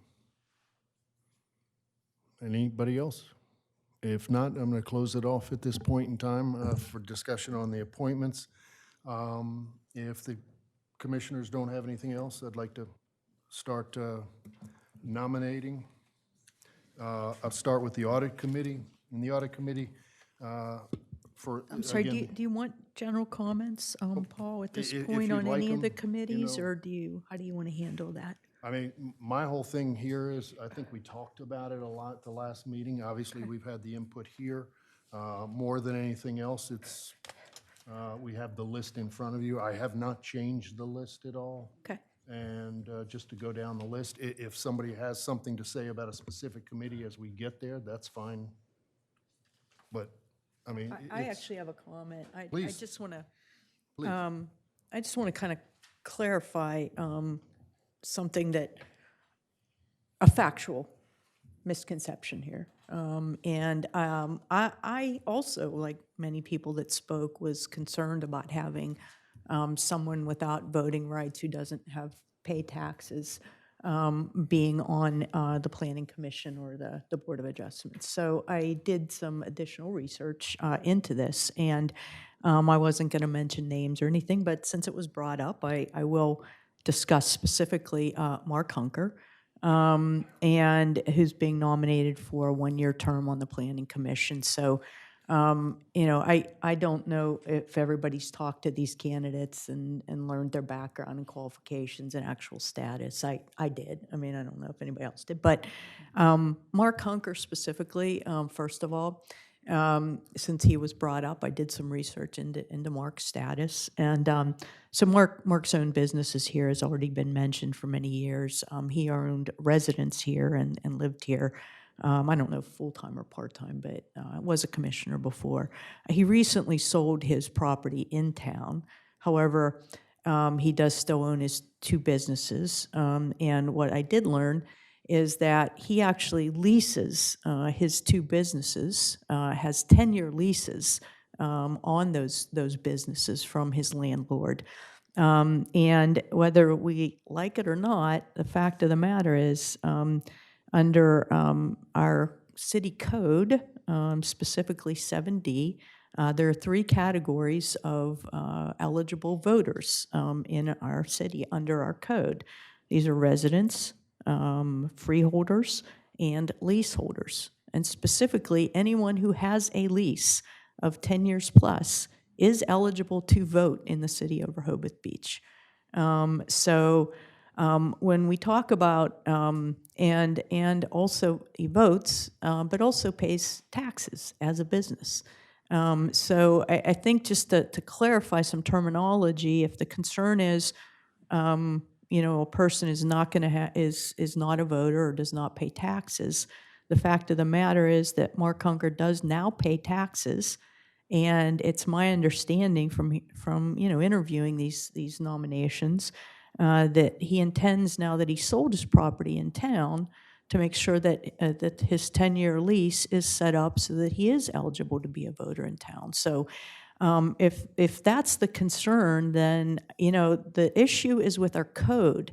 It's if the concern is we don't want somebody who can't vote in town or doesn't pay taxes, Mr. Hunker pays taxes and is eligible to vote. Whether he's set up his lease to do so is something I think he's going to do, but those are facts. And if we don't like that fact that somebody who is a leaseholder or a freeholder can vote, then we need to do something about the city code. But the fact is they are as eligible and have the same voting rights as me as a full-time resident, Susan as a part-time resident, and anybody else per our code. So I want to be absolutely clear that I don't know all the details of it. Somebody probably knows it. That was not disclosed last week. When I asked specifically the question, the mayor's response was that the state code didn't require it. And if that had It's a different answer to the, I'm not arguing what he said or didn't say. The qualifications, This is- I'm speaking now, please, Lisa. No, but I wasn't done, Susan, so on the issue, so. I just, this is like 11th hour information. I think the qualifications of all the candidates should have come Did you forward. talk to Mark Hunker and learn this? Did you I talk did. to I him? don't know him. Okay. This was never personal. This So- was about policy. Well, and so I clarified the policy and read the code, talked to Mr. Hunker, corresponded with Mr. Hunker, and learned that he does have, and I assume that I didn't validate whether he told me the truth or not. I believe he did, that he has a 10-year lease, and that his intent, now that he sold his property, would be to pursue becoming an eligible voter, and he can pursue. And I learned this since the last meeting. I did the research, talked to the candidates so I could learn their qualifications, and learned this about Mr. Hunker, which I'm not even sure he knew he was eligible, quite frankly, because it's a very small portion of our code. So that's why I'm bringing it up right now, because I recently learned this. I learned that he is indeed eligible after doing the research. And so if there's other reasons he shouldn't be, I mean, I'd love to hear them, but the two reasons that I've heard are he's not eligible to vote and he doesn't pay taxes. He does pay taxes and he is eligible to vote per our code. So thank you. That's my comments on that. I have comments on the other two, but please. Let me just add, I brought it up last week as a policy issue. If everybody met the qualifications, which was resident and property owner, I would have been fine with it. That's not what came out in the discussion last week. The qualifications for? For, for elector, for planning commission and, But the the planning committees commission- was a bit of a different issue. The committees is The different. planning commission does not have any qualifications like being a resident or being a property owner. Yes, I suggested that we have such a policy, is my Yeah. point. Oh, no, no Yeah, question whatsoever. And the research I did showed that all the other town, well, first of all, most communities in America, you have to be a resident. We have a special privilege here. We're one of 10 municipalities in the entire country that have that. So that's why it was easy to see, so it was only 10 places I had to look up, what the other communities do, and they all had the policy that one has to be a resident or property owner. And I merely raised that as a policy, but I got so much pushback that I guess I assumed that this was a problem, and that's what people are responding to. If it was never an issue, why didn't somebody say so? Commissioner Gay, though, that aside, you admitted that you were okay with business owners having, as they have skin in the game, being on some of these committees and commissions. Well, absolutely. We have dozens of business owners who live in the city or own property in the city. It was never about whether they were a business owner or not. It was simply about stakeholder as an elector, as a resident or property owner. Nothing wrong with. I mean, as I say, we have several dozen business owners that live in town and own property in town. That was never about that. If I can reiterate a little bit of what Commissioner Schlosser mentioned. First of all, Mr. Hunker does have two very successful businesses. I think one of them has been since probably 2005 or 6, and another one probably from 2010. Based on the leases that he holds, he does pay taxes. I'm sure he pays more taxes than anybody in this room on an annual basis. He does pay water and sewer charges, which I'm sure, again, based on two properties, are more than anybody else does in this room. So I look at him, as I said last time around, as a stakeholder.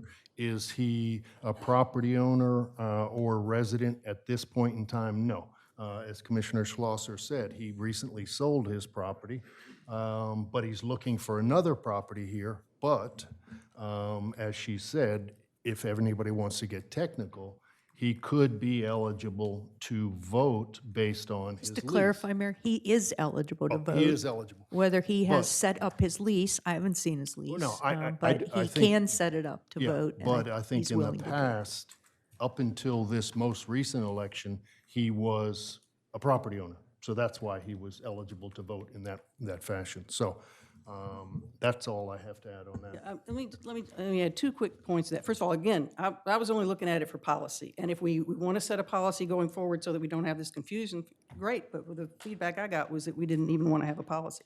And the second thing I would say is, if any of the 7 of us sold our property, whether or not we owned a business in town or not, if we sold our property, we would be off this board immediately. If we were planning to come back, planning to buy again, that wouldn't matter. We'd be off this board immediately. And all I'm Because saying that is in the code. Yeah, well, I understand that. And my point is only that the Planning Commission's decisions are in many ways just as important as the ones we make, and I don't see why they shouldn't have the same qualifications. Well, I'll rest that's- my peace. Okay, thank you. And that's something you can bring up if you want to suggest to the rest of us in the future that we change and create a code. I'd like it to be a that- policy, I think. But, yeah. I mean, based wouldn't be upon just a the policy. feeling right now is, Yeah. my feeling is, I think we're fine where we are, as is the state. Well, I knew the state was, although other municipalities have adopted their code. That was my only And other point. municipalities have different codes than we do. Yeah, In various absolutely. different things. Mr. Mayor, can I suggest please. that, we're kind of getting off. Yep. Could I suggest that if we all agree that we vote a slate for all of the committees except for the Planning Well, Commission? But we do a slate for each one. What I was going to do is, based on what's on the agenda itself, vote on the Audit Committee, the Board of Adjustment, Board of Elections, Planning Commission. The 10 committees would be all at once as a slate. So I'm going to try to make it as quick as possible. I think we if should we're do ready to go. each committee is, I think each committee separately is a slate of that committee. Can we do that? Please, we're finished with the public discussion. Thank you there. Because we asked everybody, and there was no one else that wanted to speak on But the there was new subject. information. Please. I'm sorry. If there's I mean, consensus. I've got further comments, and I think for the sake of transparency for the people that are here, I think that parsing out at least the Planning Commission and the Board of Adjustment to vote on separately outside of a slate. Oh, absolutely. No. My point was to do it as it's on the agenda. Yeah. So the 10 city committees would be a separate vote with all 10 in it. Okay, I'm perfectly fine with that. But, all right, so why don't we just go down the committees and start with the Wait, Audit Mayor, is there Committee? still going to be more time for comment for each, or should we make all our comments at this point on all the nominees? Which would you? I think after each motion. Yeah, after Okay, each so you're going to motion, make a yeah. separate motion for each of the 10? Yes. I understand. Okay, got it. All right, so we will do it top to bottom, all of the committees, and we'll try to be as brief as possible. First on the Audit Committee, 1-year terms, Donald Derrickson is chair, Jim Horty is member, Jay Legree is member. If I can get a motion and a I second. move to accept those nominations. Second. We have a motion and a second to take the nominations mentioned for the Audit Committee. Any further discussion? If not, all in favor? Aye. Opposed? Okay, that's the Audit Committee. The next is the Board of Adjustment. The Board of Adjustment, as we have it, the suggestions are a reappointment of 3 years for Linda Kaufman and an appointment for 3 years for Walt Castle. Can I get a motion and a second to approve the Board of Adjustment? I have a comment, but you So want to mo- wait till? Well, we- let's get the motion and the Gotcha. second, and then we can talk. Okay. So moved. in a Second. We have a motion and a second to approve Linda Kaufman for a 3-year term, Walt Castle for a 3-year term. Now I'll open discussion, please. Yeah, I did the research on Mark based on all the letters and emails that I saw coming in and got to the facts, and that's why I brought that up today and not at the first meeting, since I learned a lot of things myself during looking at him. And I also looked at the other 2 candidates that folks had concerns with, and I just, again, and talked to these individuals about their qualifications and where they are, and I just want to make a couple points here, particularly related to Walt Castle. One of the concerns, and it's a good concern, and one that I'm trying to listen to, is that the full-time residents don't feel like their voice is being heard. And I do want to make the point that Mr. Castle is a full-time resident. He's been a full-time resident here in town for 5 years. I really appreciate the information and the recap of the ethics and integrity required for this position. And so I believe that everybody, whether it's me, you, whoever wants to take on one of these public positions, absolutely should adhere to the ethics requirements for the position. But I also strongly believe that they should be given a chance to adhere to the ethical considerations for the position and not be judged just because of what job they have or what job they do in town. And Mr. Castle's not a developer. He's a home builder. Just to clarify, that is what I learned, what I know. So in the same way, I wouldn't want to be judged because I did something in my career for how I would act once I am a public official. I'm not quite sure it's fair to judge Mr. Castle or Barry, Covington, first. It seems to me that when they take that oath on that commission, and then they are then subject to to the ethical, considerations and rules of an official who has taken that oath, then we should absolutely make sure that they're recusing themselves when there's a specific conflict of interest. But we owe it to them to give them a chance before making a judgment that they are not going to have integrity or act with integrity. I just feel strongly about that once they take that oath, if they do have a conflict of interest or violate that public integrity, then we should absolutely remove them from that position. But until then, we should give all of our residents and all of our community the opportunity to act in a fair and ethical way without prejudging them. So I feel very strongly about getting that point out, that we owe them that. They're our neighbors. They're our neighbors. The residents, the full-time residents. Why should they not be given a chance and anybody else who's a full-time resident be given a chance? And then if they don't act with integrity again, we should remove them. We should remove anybody that's not, or make it known that they're not. So Commissioner, I feel that I way echo- very strongly about both of those. I echo folks. your comments on that. The one thing in thinking about this quite a bit, in reading the letters of concern, we're a small town, a very small town, and all of us are always going to have conflicts that arise. And it's how we handle those conflicts professionally and in an ethical way that I think matters here. And if someone does not adhere to those code of conduct and ethical standards, then we remove them from a committee. But I agree, they should at least give in the benefit that we afford to all of our residents to be on some of these committees and commissions. So, I couldn't agree with you more on that. Anybody else?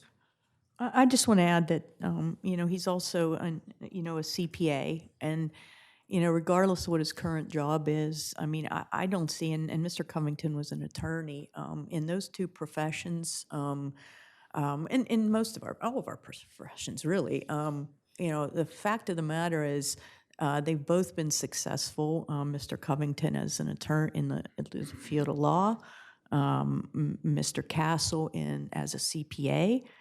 You can't succeed and move into executive positions and keep a clean record, quite frankly, unless you're acting with integrity, unless you're acting in the best interests of your clients and not in your personal interests.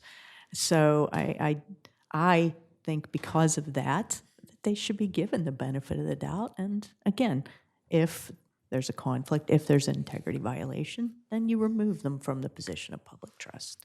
Thank you for the time to comment. Is there a provision to remove someone? Absolutely, absolutely, absolutely.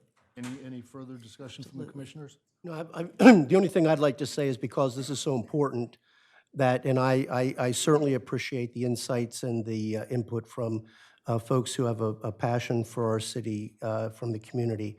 But I am also in support of the good points that Commissioner Schlosser and Commissioner Chinuski made, as far as giving people an opportunity and valuing the skills that they bring to any new position. Thank you. With that in mind, we have a motion and a second to approve two members of the Board of Adjustment, Linda Kaufman for 3-year term, Walt Castle, a new member for 3-year term. All in favor? Aye. Aye. Opposed? I'm going to abstain, Mr. Mayor. Okay, thank you. Motion carries there. And just one thing before we move on to the next, I'd like to publicly thank Doug Popham, who had served on the Board of Adjustment for the past 10 years as a member. Okay, with that, we'll go to the Board of Elections. The Board of Elections, Steve Simmons, who is a member, would move up to chair. He has 1 year left on his term. And then the other two members, they are already on the commission, the board. Ned Cosmodal has 2 more years. Steve Curson was an alternate and now will move up as a member. And again, as in with the Board of Adjustment, I'd like to thank publicly Al Morris, who has served as chair of the Board of Election for a number of years, and he's done a great job for the city. Now move number 4, which is the Planning Commission. The Planning Commission has been mentioned already. We need to vote on that. Yeah, I was, Oh, the Board of Elections, I apologize. I move approval of Okay. the Second. Board of Elections. We have a motion and a second to approve the slate of the Board of Elections. Any further discussion? If not, all in favor? Aye. Opposed? Motion carries. Thank you. Now we'll move into the Planning Commission. As mentioned before, there will be 3 new members on the commission for 3-year terms, and then 1 new member for a 1-year term. And the suggestions are Barry Covington for the 3-year term, Rachel Macha for the 3-year term, Stephen Kaufman for the 3-year term, and then Mark Hunker for the 1-year term to fill in for Commissioner Gay's term. If I can get a motion and a second on that slate. so moved. Second. We have a motion and a second to approve the slate as listed.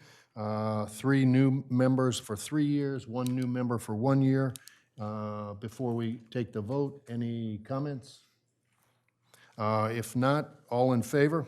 Aye. Opposed? No. Okay, motion carries. All right, let's see. Yeah, and just as I did previously, I'd like to thank Mr. David Mellon, who served on the Planning Commission for, I believe it's 13 years, both as a member, but for the last number of years as the chairman.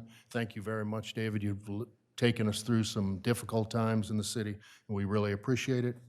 Also like to thank Bunky Markert for his 10 years of service on the Planning Commission, and Paul Hubbard for his 6 years on the Planning Commission, and Commissioner Gay for your 2 years that you've recently spent on the commission. But thank you very much, all of you. The next is Park and Shade Tree Committee. The Park and Shade Tree Committee, again, as I mentioned in the last meeting, there still is a vacancy. I'm working on that. I'm hoping to have that by the next workshop when we suggest the new members for the the Environmental Committee, the extended number of members. But otherwise, Eric Wargotz, who is a member of the Park and Shade Tree Committee and has 2 years left on his term, would move up to chair. And then, again, thank you very much to Priscilla Smith, who has served on the Park and Shade Tree Committee since before when it was just a Park and Shade Tree Committee rather than the judicial body following the tree ordinance. I think Priscilla served on the Park and Shade Tree Committee for more than 25 years. So thank you very much, Priscilla. With that in mind, can I get a vote on Eric Wargotz becoming the chair of the Park and Shade Tree Committee? And there's no need to mention the other names because they've already been voted in. I move approval. Second. We have a motion and a second to approve Eric Wargotz as chair of the Park and Shade Tree Committee. Any further discussion? If not, all in favor? Aye. Opposed? Okay. Now, there were 2 different points of view. One, to take the slate of the 10 committees or to take committees separately. We should take committees separately. Okay. And I actually have a couple of introductory comments, if I may, on that. Why don't Because you I go? want to make the distinctions for people that weren't here when we had the discussion at the workshop. And I really do think there's an important distinction between the committees and the commissions, even though in most jurisdictions, even committee membership is only open to residents. But I had a proposal, again, I wanted a policy for committee appointments as well, because I learned recently that people were disappointed that they couldn't serve on a committee because someone from outside the community, who was not even a business owner in town, just somebody outside the community, was serving on that committee. And so that was the other research I did. I looked in to see what the other nearby committees do. And with the exception of Dewey, which has business owners on their committees as well, they all had the same qualifications as for the planning commissions. And I will say that I believe there's a distinct difference between committees and commissions that make legally binding decisions, which is why I felt so strongly about the Planning Commission only having residents and property owners. I'm actually open to a committee, and we never got this far to talk about proportionality, because it's another big part of it. If you have 300 businesses in town, you have 3,300 housing units, we learned from the CDP process, then you want to make sure if you have a business owner who's not a resident or a property owner on a committee, that it's proportional, that maybe you only have one of those. But we really never got that far. My proposal was, and I understand that some of the people that have served on these committees in the last few years have brought special expertise, and that's great. You know, we can all use that. So what I came up with was an idea that I thought would meet everybody's needs. In fact, I thought it was very inclusive, and that is that however many people are on a committee, and we do want to leave that up to the discretion of the chairs, I think. So whether it's 5, 7, 9, even a couple of committees have 10, that those positions be left for our residents, property owners, possibly one additional business person, depending on the committee. And that any other stakeholder from outside the community be on there as a non-voting member, so that they can give us their expertise, but they don't hold the same. They're not the same stakeholder as our taxpayers are. And frankly, I feel like we have such an inclusive policy anyway with our resident not voting, that why would we need to go anywhere else? We already have a larger pool than 99.5% of communities in the country, so why would we need to look beyond that pool?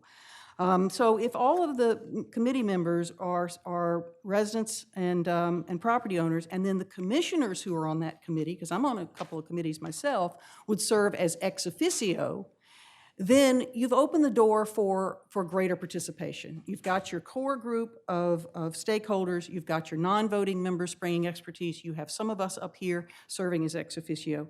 And believe it or not, that didn't pass muster, and I guess we have the slates that we have. I will just add to that a thank you to everyone who responded to this issue. It has gotten more interest than, frankly, I thought it would. I believe strongly in having policies. This is not about personal. I said that before, I'll say it again. It has nothing to do with the individuals involved at all. And that's part of the problem, that we came to the discussion at a time when we had names on a list, whereas if you had a policy, you'd never get to that point. I've also thought it was interesting that the Cape Gazette chose to do a poll on this topic. And the last time I looked at it, 96% of the respondents felt that people serving on committees should have, at the very least, be a resident or property owner. I have to assume that the other 4% are probably serving on our committees. And with that, I will vote accordingly, without saying anything else on a specific committee. I will vote my plan, my conscience on how I think those committees would be best served. Thank you. All right, anything else? If not, we can start with the Animal Issues Committee.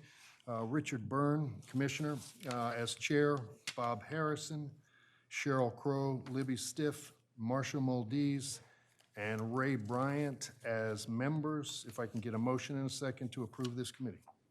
So moved. Second. We have a motion and a second to approve the slate of members in the Animal Issue Committee. Any further discussion? If not, all in favor? Aye. Opposed? No. Okay, motion carries. The next is the Bandstand Convention Hall Special Events Committee. Commissioner Lisa Schlosser as chair, and members Dale Slaughter, Kyle Tenek, Peter Spurney, Richard Green, Ryan Schwamberger, Commissioner Stephen Schaefer, and then ex officio members Carol Everhart, Corey Grohl, Jamie Riddle, Chris Johnson, and Sharon Lynn. Is there a motion and a I second? move approval. Second. We have a motion and a second to approve the slate of members for the Bandstand Convention Hall Special Events Committee. Is there any further discussion? If not, all in favor? Aye. Aye. Opposed? No. Okay. The Boardwalk and Beach Committee. Stan Mills, former commissioner, as chair. Allison Stein, Brian Hancock, Frank Cole, Gary Glass, Guy Abernathy, Jimmy Horty III, Kathleen Fisher, Steve Curson, Kevin Williams as ex officio, Sharon Lynn, the city manager, as ex officio. If I can get a motion and a I second. move approval. Second. We have a motion and a second to approve the Boardwalk and Beach Committee slate as mentioned. Any further discussion? The one thing that I'll mention, Mayor, is I do think that this committee warrants a commissioner on it. So I will talk to Stan Mills, but I'd like to join that as either as a voting member or ex officio. But I like the slate that's currently proposed, and I'll talk to Stan. Yeah, we can bring The that up chair after. at the next meeting. That'd be great. Thank you. Anything else? If not, all in favor? Aye. Aye. Opposed? No. Okay. Budget and Finance Committee is the commissioners. The next, the election officials were done back in July. The Environmental Management Committee, again, Charlie Garlow as chair, and Commissioner Schlosser, Commissioner Byrne as members, but ex officio members. And as we mentioned, the two commissioners are working with the chair to put together a formalized list of members that we will discuss those members at the workshop in November. But I would like a motion and a second to approve Charlie Garlow as chair and the two commissioners as ex officios. So moved. Second. We have a motion and a Just to second. clarify before we vote, that's a tentative name. That will not be the permanent name of the, Oh, yeah, that was a, just want to go on record for Yeah. that. Tentative We have- name of what, the committee? Of the committee. We do not manage the environment. I had no idea. We have a motion and a second to approve Charlie Garlow as chair and the two commissioners as ex officio members. Any further discussion? If not, all in favor? Aye. Aye. Opposed? Okay. The next would be Law Oversight Committee. Chairman Hoyt Decker, member Eugene Lawson, Pete Borsari, Sturgis Dodge, Susan Wood. If I can get a motion and a second. I move approval. Second. We have a motion and a second to approve the slate of members to the Law Oversight Committee. Any further discussion? If not, all in favor? Aye. Opposed? Thank you. The Mayor's Advisory on Trees, with Tony Sharp, former commissioner, as chair, Andrea Hoffman, Elise Burns, Bunky Markert, Joan Flaherty, Catherine Downs, Commissioner Byrne, Sturgis Dodge, Commissioner Gay, and Terry Eskew. If I can get a motion and a second to approve that slate. So moved. Second. We have a motion and a second to approve the slate for Mayor's Advisory Committee on Trees. Any further discussion? If not, all in favor? Aye. Opposed? Okay. We have the Parking Advisory Committee with Linda Kaufman as chair and the members Jess Behringer, Mark Saunders, Randy Mason, and Trey Kraus. If I can get a motion and a second to approve that slate of committee. So moved. Second. We have a motion and a second to approve the Parking Advisory Committee slate. Any further discussion? If not, all in favor? Aye. Opposed? Okay. The Personnel Committee with Stephen Sheffer, Commissioner, as Chair, Commissioner Edward Szyznowski as member, Commissioner Richard Byrne as member. If I can get a motion and a second to approve the slate of the Personnel Committee. So moved. Second. We have a motion and a second to approve the Personnel Committee slate as mentioned. Any further discussion? If not, all in favor? Aye. Opposed? Okay. Looks like the final committee would be Streets and Transportation Committee. David Mann as chair, Dan Miller as member, Donna Mabry, John Gouger, Commissioner Gay as a member, then ex officio, Commissioner Banks, excuse me, Chief Banks, Chris Johnson, and then City Manager Lynn. If I can get a. I move approval. Second. We have a motion and a second to approve the slate of the Street and Transportation Committee. Any further discussion? If not, all in favor? Aye. Opposed? Thank you. We go right now to the organizational liaisons, and the suggestions are for the Chamber of Commerce, Susan Gay, For the Historical Society, Paul Coons. For Main Street, Edward Shrusnowski. And for the Senior Center, Richard Byrne, all commissioners. If I can get a motion and a second to approve the slate of organizational liaisons. So moved. We have a motion and a second to approve the slate of organizational liaisons. Any further discussion? If not, all in favor? Aye. Aye. Opposed? Thank you very much.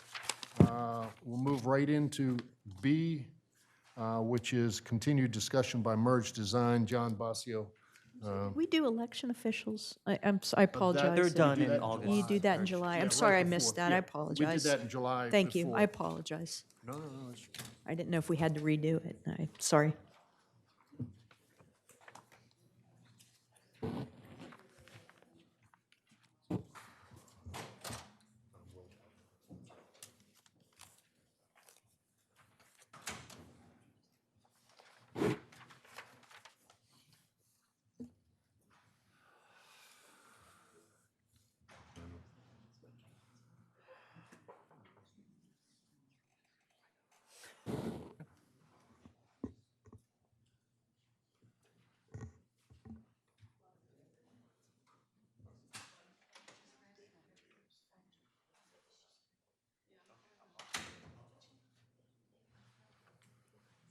I'm ready for you, Oh, okay, John, okay, I'm anytime ready you're for you, ready. that's fine. I'm just trying to find it on my computer.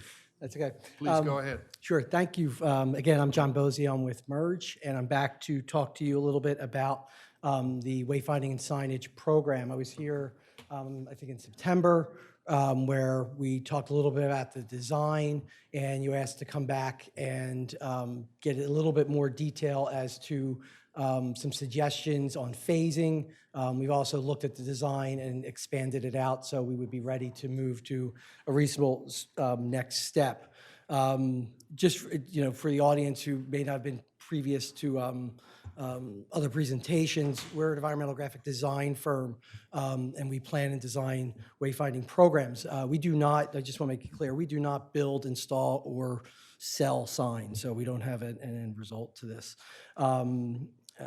And when we looked at this, one thing to realize is that wayfinding in Rehoboth Beach is not new. There is wayfinding signs out there. Right now, you have signs, you don't have a sign system. And what this system looks to do is to replace a lot of those signs and provide something that is more consistent for the visitor to find different levels of information. So we are not adding to what's out there. We are looking to just reduce signage and provide a more consistent and organized look to the signage that's out there.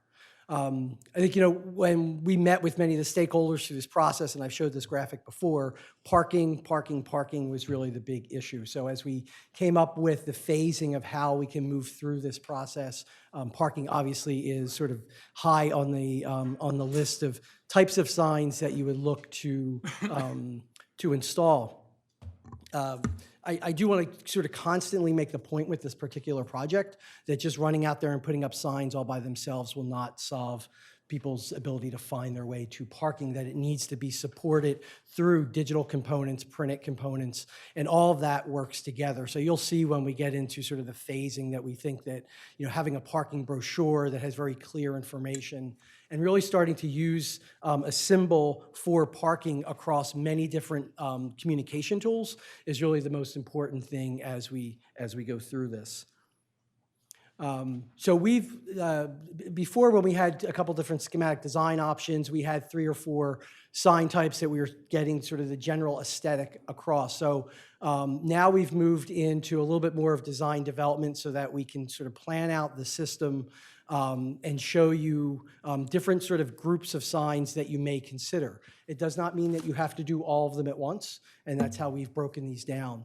Typically, when you do a signage program and you implement it in phases, you do 2 things. One is you can implement parking signs, but not do gateway signs. They don't necessarily, the information's not connecting, so they can be done separately.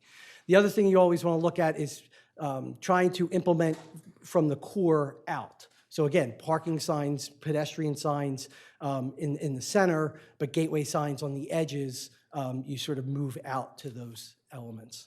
So this was the design for the parking signage to create that identifiable P for parking. And that was something I think it came out of the parking committee as well. We're trying to use as much symbology as possible. So you see a series of different types of signs.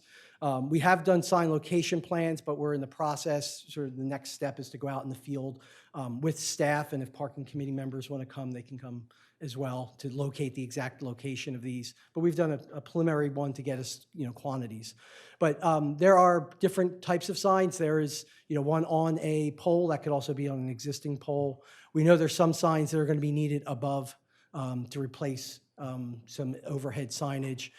Getting people to different lots or parking zones. So it could be to the lot that's associated with this building or the senior center lot. And then also getting people sort of letting them know where additional metered parking is. You'll see next to that is sort of the more traditional sort of regulatory signage. That's something that city staff would do as part of just general maintenance of signage, letting you know how long parking is. And you want that to have a little bit more regulatory look to it so people abide by it. And then having really just two parking identifications at the lot. So the one at the senior center parking lot, letting people know it's public parking, and then perhaps giving them information about what the rules or regulations are for that lot. And then the one here by this building with City Hall and the Convention Center, that is a very narrow space for the sign to fit. So that's why you see a different configuration of that. So this is really identified as Group 1. As we've gone through the design process, incorporating the City of Rehoboth Beach colors is an important piece, so it ties back to all of your marketing materials as well. We've also included in this Group 1, not a sign, but a brochure or map for parking. So when people arrive and maybe they go in the visitor center or they go on your website, they can download that information. I've always said about this project that by the time someone parks their car, if they haven't gotten any information about parking, it's a little bit too late. So the more you can get things out about parking in Rehoboth Beach sooner, printed materials, digital materials, the better served the parking will be. Do you see this as also, and I'd ask Sharon this and Kevin as well as yourself, but do you see this as a way to, assist with safety in this, and maybe Chief as well, as a way to assist in safety as well? Because I know I observed a lot of folks, looking around for parking, slamming on their brakes. Is that part of why you do something like this in this order? Sure. And how big of that is a component of this? Sure. I mean, the that's more what you I can saw it easily as. circulate people and have them not circling the block more and more looking for parking, that plays into that as well. Do you see that as something that's gonna, from your experience, Chief and Sharon? Yes, me too. Okay, thank you. The next group we looked at are kiosks, mainly in the downtown where you have a map. You could have an interpretive panel providing information. You could also have parking information on here as well, so that as people, again, just another opportunity to put that out. I think when you think about wayfinding, yes, there is that point A to point B aspect of wayfinding. That's sort of the basic premise of it. But you can also think about it very much from a discovery standpoint. So there's a discovery standpoint of, I would call functional discovery. Oh, I didn't know that I could park behind the convention center. Oh, I didn't know there was a trailhead 3 blocks from the house I'm renting. So that's more of a functional aspect of discovery. There's also the marketing aspect of discovery. So when you have a kiosk, you can put a panel on there that says, hey, there's a jazz festival in October. I should come back and visit. So all of those things are part of a wayfinding program. The other ones we included in this group were trail signage and bike signage, so that's what you see here. We would certainly sort of work with Stan and the Boardwalk Committee as to, once you decide that you're going to do bicycle signage, that all signage be consistent throughout the town, whether you're on the boardwalk dismounting or you're going out on one of the trail systems. Then we got into the next layer of signage, which is the more, sort of the larger signage. This is the vehicular signage that would get you to various attractions, also get you to like Baltimore Avenue shopping, as well as some smaller scale. So we realized as we do our site check that in order to get to certain things within this town, you have to go through neighborhoods. So we've designed a sign type that is resident, we call it residential sign type, where the scale comes down significantly when you're on a lower speed road. So even though, you know, Rehoboth Art League, it's not technically in the boundary, but it's something that you would want to direct to. Getting back through there is a sort of a smaller sign. And then the gateway element. So there's this size, and then there's also a smaller vertical one that would be used where there's really not that much horizontal clearance. This is triangular in shape because at that one location coming in, we have to have sort of both angles. But again, I think in level of importance that we're showing these, it's really parking has been number one from the very beginning. It's something, you know, we all feel like we should do. And then sort of moving out to these are sort of down the road. We also felt like there was a fourth group, and we just called these enhancements. It would be great to take advantage of the change kiosks that are out there and provide more information at that point. So again, that's a wayfinding tool.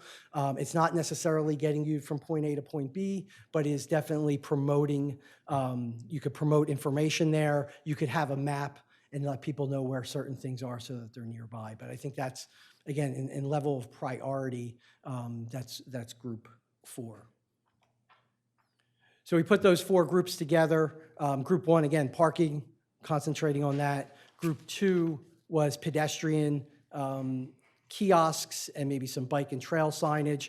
We also added, because Public Works is working on the pedestrian safety signage. So that's not part of our wayfinding scope, but we feel like it's, you know, it's a related element that should be considered as, you know, part of the program as you move forward. But it's really a separate initiative. The group 3 is the gateways and the vehicular signage, and then group 4 is the enhancements. Okay.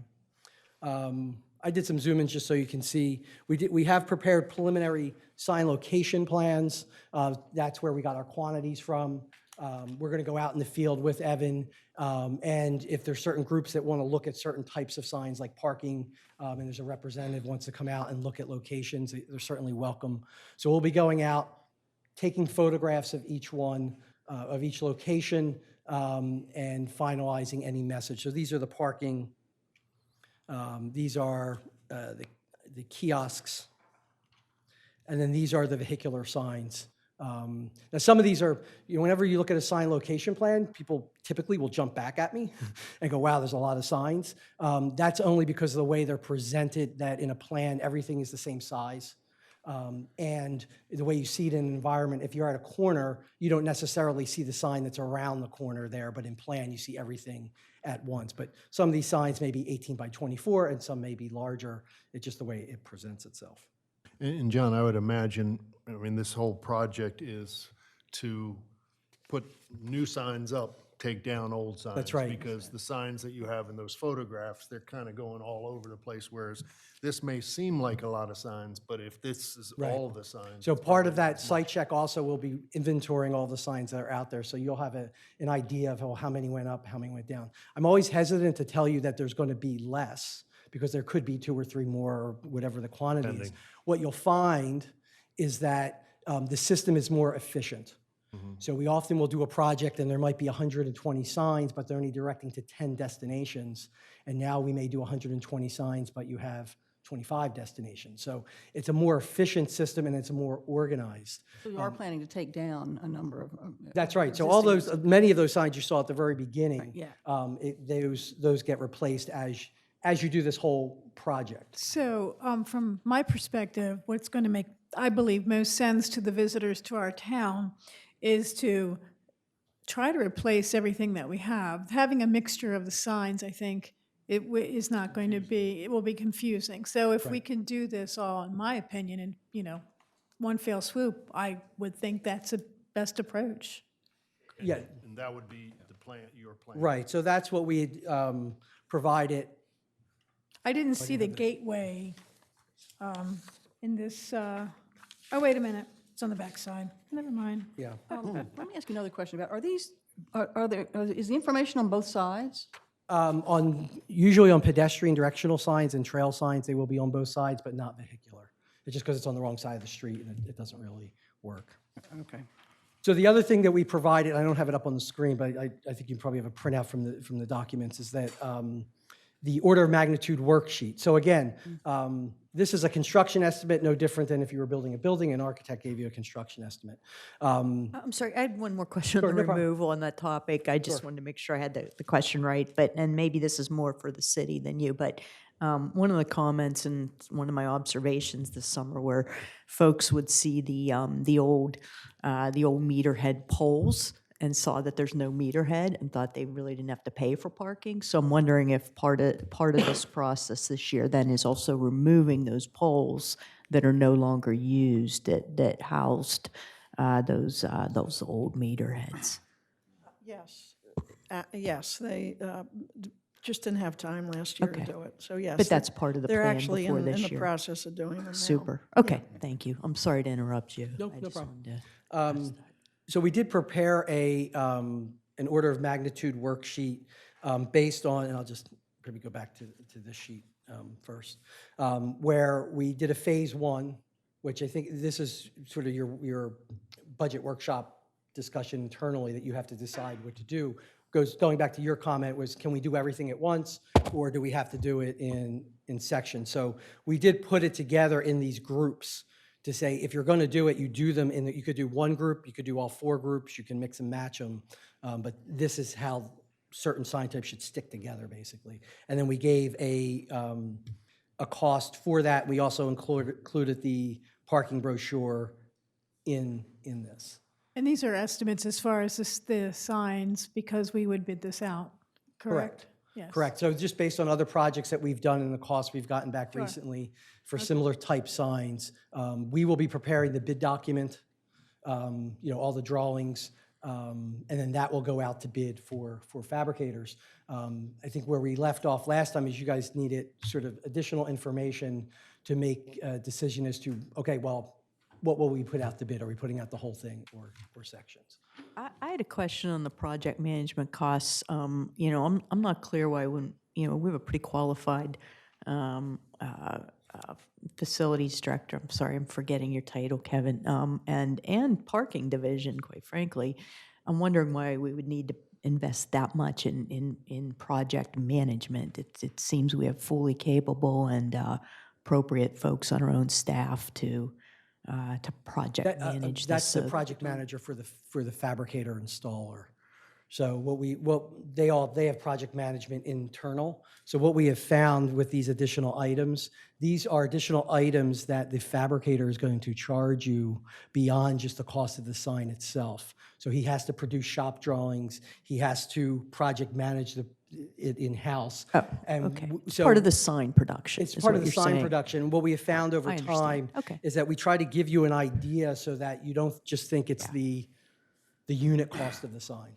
And there's no obligation for things like the brochures, $15,000. I know it's an estimate, That's but I just mean, an that's something that could be. Yeah, we you produce a wouldn't brochure now. necessarily- You produce a brochure now, so I'm not Right. sure how often that gets done, but Okay. yeah. But that's something that if we thought we could do that in-house or something, we wouldn't, Yeah. could be taken out. This I'm Like just some trying of to that's think of designed. everything so that you don't get a bid where you Okay. go, oh, I had no idea.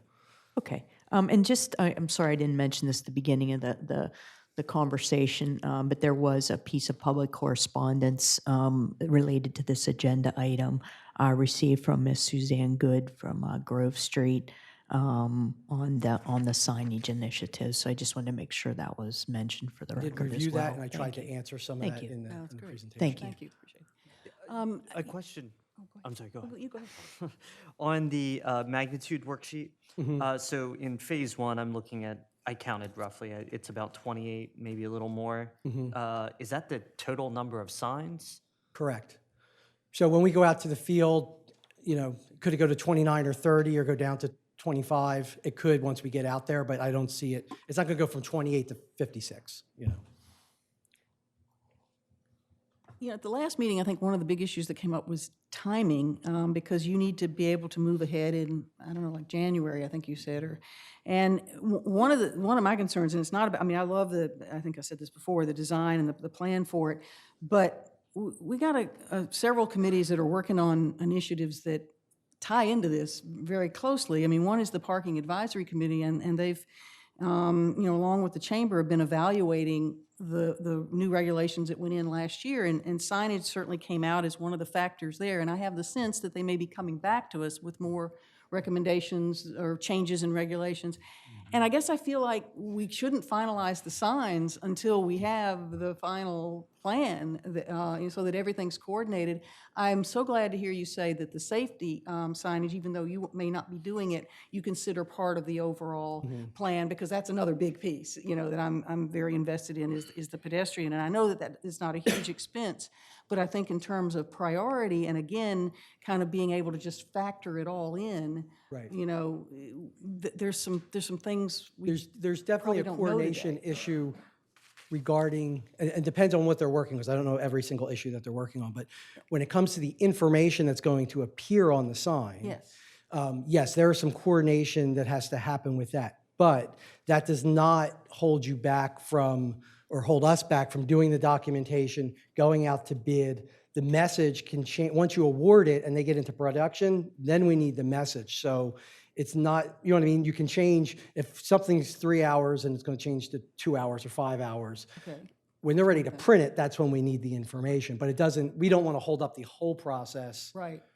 for a graphic, basically. And that's good to know. I don't know if locations would change in any of this. I feel like we're missing some pieces just of the logistics puzzle. Well, didn't you suggest that the parking committee members would be a part of the group that will go out and Yes. survey the current? Yeah. So I think they'll be, you know, Yeah. We a had, party to this. oh, I'm sorry. No, that's it. We had a $30,000, were you done, Susan? I'm sorry. Yes. Okay. We had a $30,000 grant. Does that offset any of this proposal, or is that spent on something else that's already been done? I'm talking to Sharon, I'm sorry, that's not your, that's a city. We had the $30,000 grant from the state. Was that already spent, or will that offset some of the cost here? No, it does not offset any of the costs. That mainly is for merge design, planning John's and work design. on this. And, okay, so that's spent on all that he's done already. So we've already invested $30K in this, just, I mean, the state has, but just FYI. And then I think at the last meeting we asked, and maybe this is Evan or Sharon, but I think there might be some opportunities for state or county grants. Is that, you know, to offset an additional amount of these costs? Is that something we've looked at? Is that something that's possible? Just it'd be great if it was. Sure. So Commissioner, I just want to clarify. So we budgeted in the current fiscal year budget $30,000 for the design for merge wayfinding. So we've currently paid an invoice of $29,950. So we have $50 remaining from what was budgeted. But That we is very received- specific, thank you. But we received $20,000 from CTF. Okay. Okay. From Senator Ernie Lopez Okay. and Pete Schwarzkopf. So Okay. there's a little bit of funds there, but that's currently what we have. In addition to the 30 that we budgeted? No, the 30 was used to pay the invoice for the design, so that's essentially spent at this point.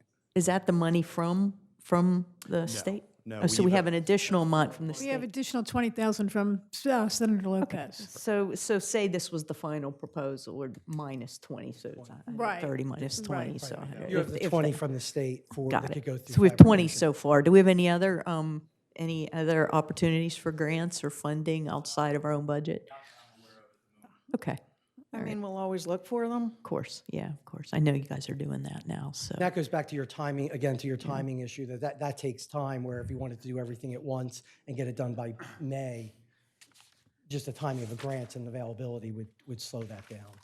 But if you just did the parking, I and would said, like "I'm to not gonna do it pursue till more later," then you could grants, do but I'd So- also like to think about how we can, I mean, again, last year when we discussed this, so this has been ongoing, this has been a long time discussion, but last year, we were trying with all the parking changes to get these things in place. And I'm mainly concerned about safety issues, quite frankly. The signs are conflicting, they're small, they're big, drivers are stopping, pedestrians aren't walking where they need it. That's my biggest concern as to why we need something, at least this first phase, where we can address parking and pedestrian So, safety. yeah, so what's the bottom line in terms of for you to put together the bidding document to go out in order for us to get this done by?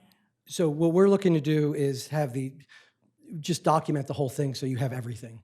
And then it's just going to be, and do that by the middle of November, end of November. Okay. And then that way, you have sort of all the plans and ready to go, and then it'll just be a matter of how much funding you have available as to what we would put in the actual bid, right? You could also do the bid you could do a base bid of just this first group of parking, and then add alternate for the rest, so you could see what that Right. comes, and then add it if Sure. it comes in. So you're saying by December 1, you need from us the plan for Funding. for May, basically. For the funding. Yeah, For so what, we're how going to much give we're you going to the do. plan. You're going to have everything you need by December 1. And then what is the timeline for needing those changes? Let's, for example, if something goes from 3 hours to 4 hours, when you back that up from I would say Memorial by Day. the time you bid it, probably like 6 weeks after that, you would probably have to have that info. So things will be printed in a sense. Yeah, they'll be before doing shop drawings at that point. You'll want to have it in there. You have to, that 6 weeks is time for you to bid it and award it and for them to get started. So I think that's probably Sometime reasonable. it's February or something like that. Right. sounds like. So February at the latest. And then how long to install? So that first group are pretty simple signs. And, I think that's probably 10 to 12 weeks. But then to fabricate and install. Okay. It's the vehicular signs that are going to take longer. So that takes probably 4 to 6 months.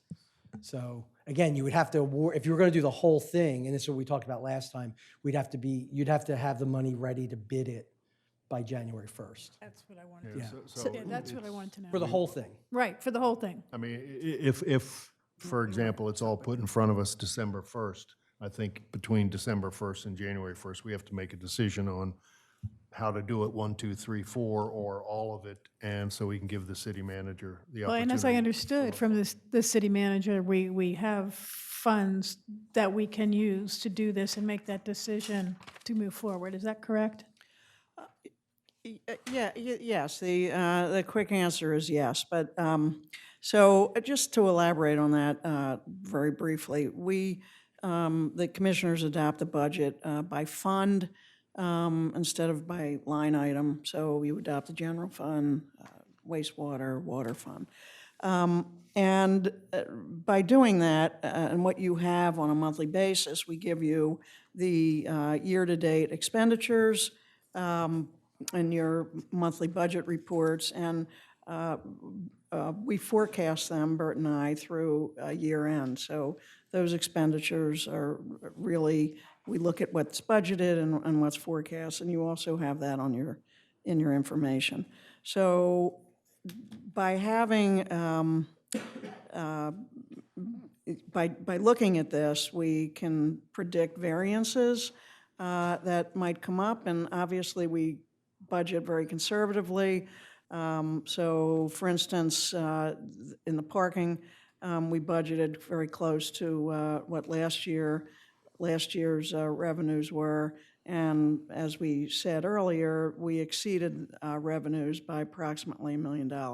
So it's pretty clear in that general fund component, or the component of parking in the general fund, that we'll have that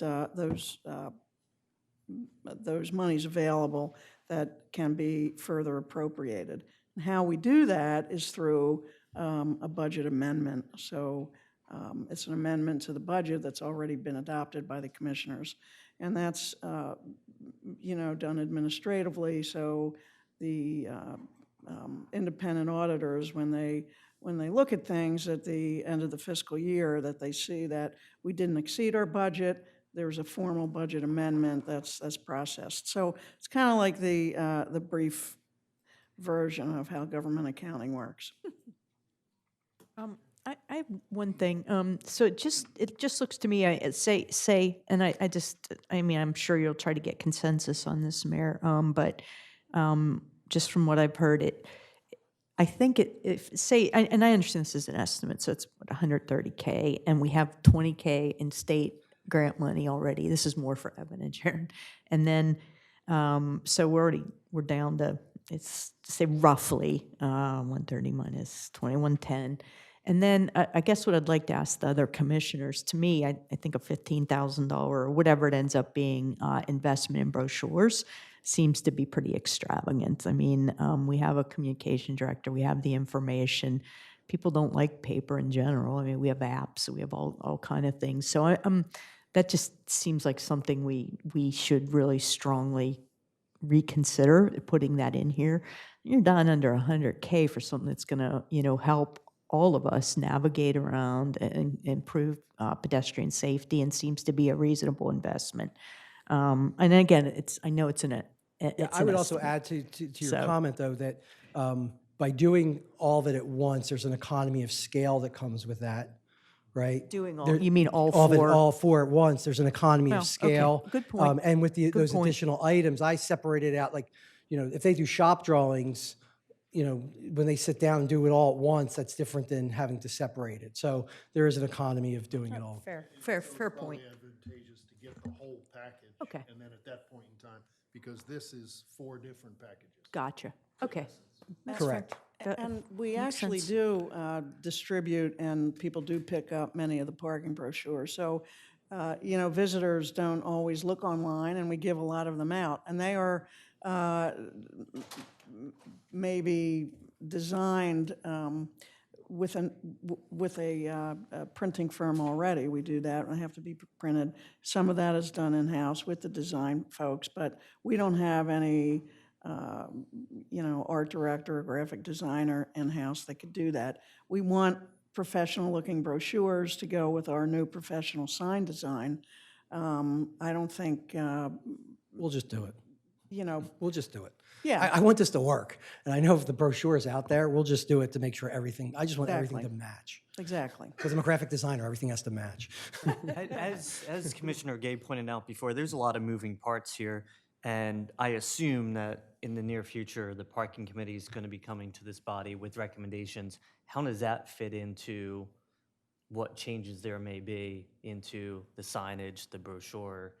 I think it was mentioned that they're going to be potentially a part of the group that goes out and looks at the signs and talks about this. So they're slated to work with them. Yeah, I think, yes, we want to get them now we're ready to get them into the process and make sure that we can capture anything that they're going to recommend that's affecting what we're doing, to make sure that's captured in what we're doing. Then they have to come back with their recommendations to us, and we have to approve or not. Yeah, approve I like guess last year. I guess my point is if, Yeah. it's not until January that they come to us, and they want to change the length of metered parking, for example. From a timing standpoint, when brochures are being designed, where are we at that point? That's been my question all along.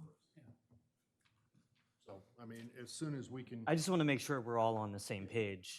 If we're going to give them the opportunity to move forward with putting together numbers, I think that the process starts pretty quickly and then gets them involved over the next 2 months. And in addition, it sounds like, from John's timeline here, the commissioners need to, vote on this as early as your next meeting, or maybe no later than the November voting meeting, because, that's John's timeline. We need to get together with And that. I would and be just on mention, that. just from recent experience with bidding projects, is that the less time you give the fabricators to build the systems, the higher your pricing comes back. And we've seen that across the board, where if you give them 2 months, you may get some pricing and they might be able to do it, but it's going to be much higher. If you can give them 3, 4, 5 months, you're going to get better pricing. They're all very busy. So can you work with John to put something together John, do you for have the an next update workshop? as to where So that we can adjacent vote on it in the communities are November at, meeting? or where the Well, state is at? I think what, I went certainly can do that, but I think what you have in front of you already is, and the decision you're gonna have to make is, you wanna move forward with phase one of this, do a budget amendment for this fiscal year, and then we would talk about phase two during budget discussions, starting in January for 2021 fiscal year. I don't think it's something we can vote on it today. No, I don't know. Okay. Yeah, I don't know. It's not on the agenda for, It's not on the agenda as a vote, but, I mean, we could put it on for that 28th meeting if you. that's true. We have special meeting. But again, so you're talking about only doing phase one. I was talking about doing phase one and phase two. It's certainly up to the commissioners. Okay. That's, Well, we need to be able to vote on either all of it or Okay. part of it. So that needs to be structured that way in my view. One other thing, I'm not sure it really involves merge per se, but the crosswalk signs, that signage, which shouldn't, I don't believe should be a part of this because those signs are basically the black and yellow signs that are going to pop out for people who are going to do the crosswalks, right? Where it's not going to be a part of this, or am I wrong? Correct. I don't think it's in. It's not part of this. Right here. Yeah, We okay. put it on here just to recognize that we're aware of that particular Coordinate project. it. But we do need to budget for, I mean, we need to budget for that, and we need to Right. figure out how we're going to move forward with that Exactly. sooner rather than later. I want that in place before next season as well. Yeah. Okay. I'm just going to ask me about the other cities with the Delaware. Lewis, we are starting, I have a meeting November 5th, so we're just starting that. And I still don't have any information regarding the Route 1 stuff. But I would say Lewis is probably at this point a year behind season-wise with you, so. We should get even a bigger price discount since we're going to be the model city. That's right. Sitting forward, so that's the pitch to the county, giving us some money too, Evan. There you go. That's right. Yeah, for Route 1. And what's That plan's in place, it just needs funding. Oh, okay. So, John, just to be clear, if the commissioners were to vote on phase one and phase two, would both those phases would still fit your timeline of being able to? Yeah, because when we sit down to document it, we're just going to document the whole thing anyway. It's just, it doesn't take that much more effort. And it's part of our scope to do it, so Yeah. it's not an issue. And the signs would be able to be erected by that May timeline? Yeah, if you put it out to bid in December and award it sometime in January, I think you'll start to see parking signs sooner because of the simple ones. And we could also put that in the bid as to what the deadlines are for the different types of signs. So, Okay. Put something together, great. Thank you, John. okay, thank you. John. Thanks, John. Yeah. Like, Sure. and Grove, One Grove Street. I'm just a little concerned about this project as to whether there might be an opportunity for the Chamber of Commerce to help fund this, because I don't think, I think this is mainly of interest to the business community to have better signage than we currently have, rather than relying on the one employee, I understand, in the Streets Department, who's done a great job of late erecting stop signs. And I'm the first to acknowledge that the tiny green and white sign, which designates the parking lot right adjacent to here, is probably too small. We need a larger one. I've seen folks confused going westbound on the avenue looking for the lot, and they go beyond City Hall and start entering the police and city employee parking lot. And they've asked me, like, is this how I get to the public parking? So I sort of send them around Lake Avenue to enter the other way, since they're going a one-way street. So I'm wondering, that's my question, because I know that although you've already spent $30,000 on, that was a grant to get the signs designed, If Lewis has not signed on to this yet, it's not clear with Sussex County that they will eventually be on board for Route 1. No, we already have a contract with Sussex Oh, County you do, and for with the Route Lewis. 1 area, Yeah. like, okay, well, okay, if that's the case, I'm just a little concerned that what we need maybe is continue to have a modest sort of signage system, but I think the country is moving in the direction of more reliance on Google Maps. Even my elderly parents with one of their grandsons putting the app on their phone manage Google Maps. So I'm just not sure, and I'm glad we're not going toward these kiosks and those sorts of things. I think that seems, I'm glad we're maybe limiting ourselves to phases 1 and 2. Well, that's part of phase 2. That is, Phase 1 is group 1 and 2, and phase 2 is group 3 and 4. Yeah, the 2 phases are all 4 of those. We just add. okay, well, I know that the tendency, the propensity seems to be to spend, but if it were my household, we tend to be a little frugal. Like, we would use some of these surpluses to pay down debt. We would start paying off a little more of the principal on our mortgage, for instance. I feel as if there's maybe too much tendency up here. You maybe need some more economists, some more accountants reminding you that you're servicing $67 million worth of debt, and this project may not be this. This is sort of this is in an ideal world. Yeah, it might be on your list of projects, but I'm not sure in this day and age, Google Maps, GPS, that this is an urgent matter. So I'd appreciate your looking at it maybe as not. And something that will change the city enough to be worth the cost. So I appreciate your considering that. And also, I'd like to see the Chamber of Commerce. I mean, of that 8% hotel tax, you get 1 percentage point. Maybe the Chamber of Commerce wants to chip in $100,000. Is that an option? Thank you. Thanks a lot. Thank you.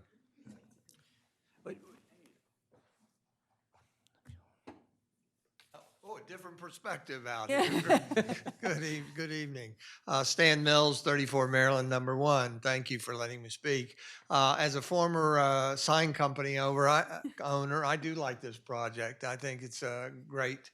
I think it'll resolve some clutter and help be functional as well.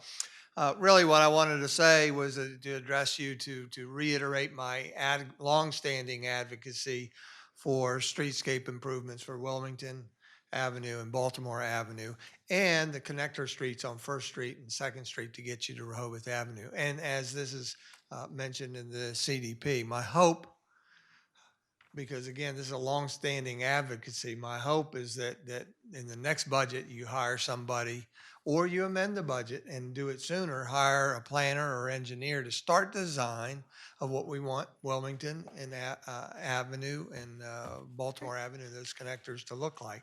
And I think it's particularly important to do so now because my belief is that that planner would want to work with Merge at some point in the future to make sure that the signs are not installed until we have the vision of what we're going to do in those areas.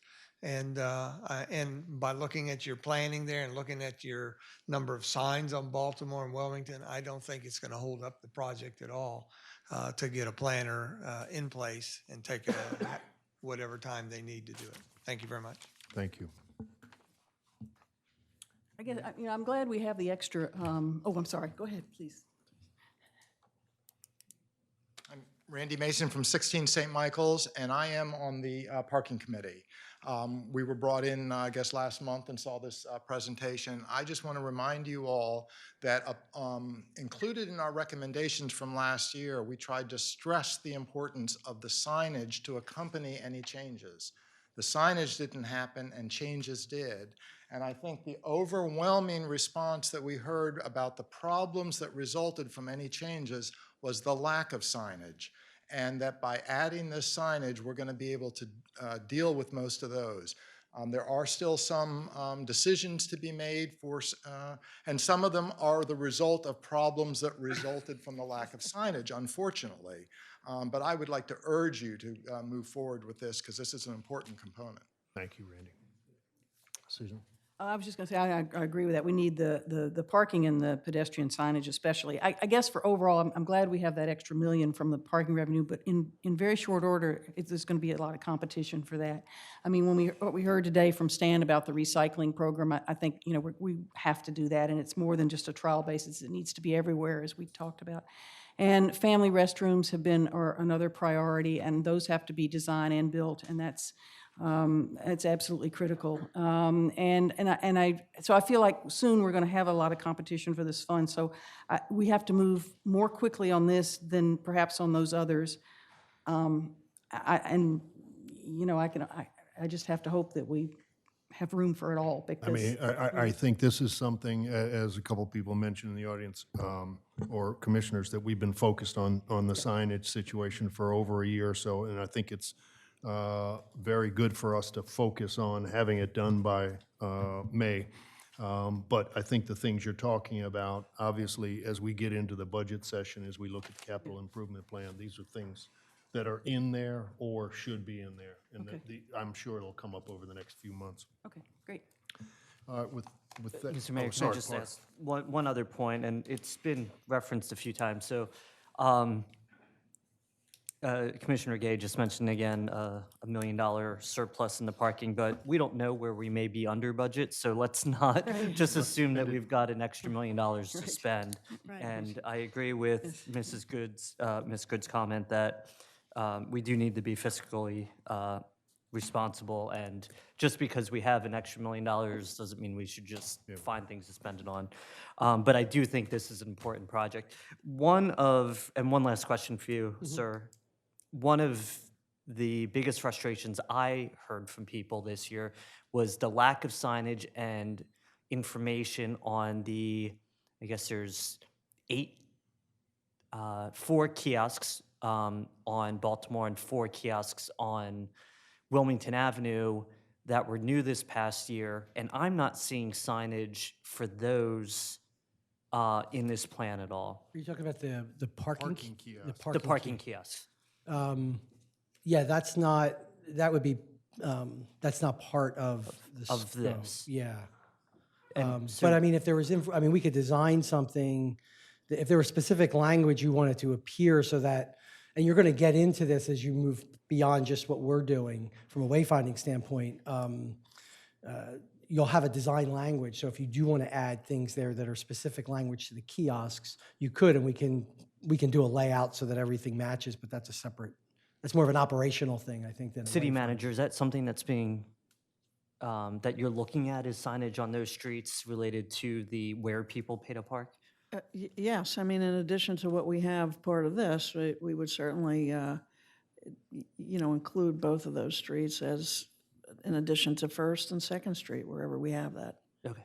Yeah. Because the biggest complaint I heard is people parked, the meter sign was one directional, so they parked in front of it, they looked around, didn't see that there was a place to park, walked away and got a ticket. And I agree, and we've gone over that in our parking meetings since the end of the season, and we were under tight time constraints last year to get the meters up and how they came in and doing. Yeah, I so that's completely part of our understand. I just want to discussions. make sure that Yep. if it's not in this process, that it's being looked at. Yes.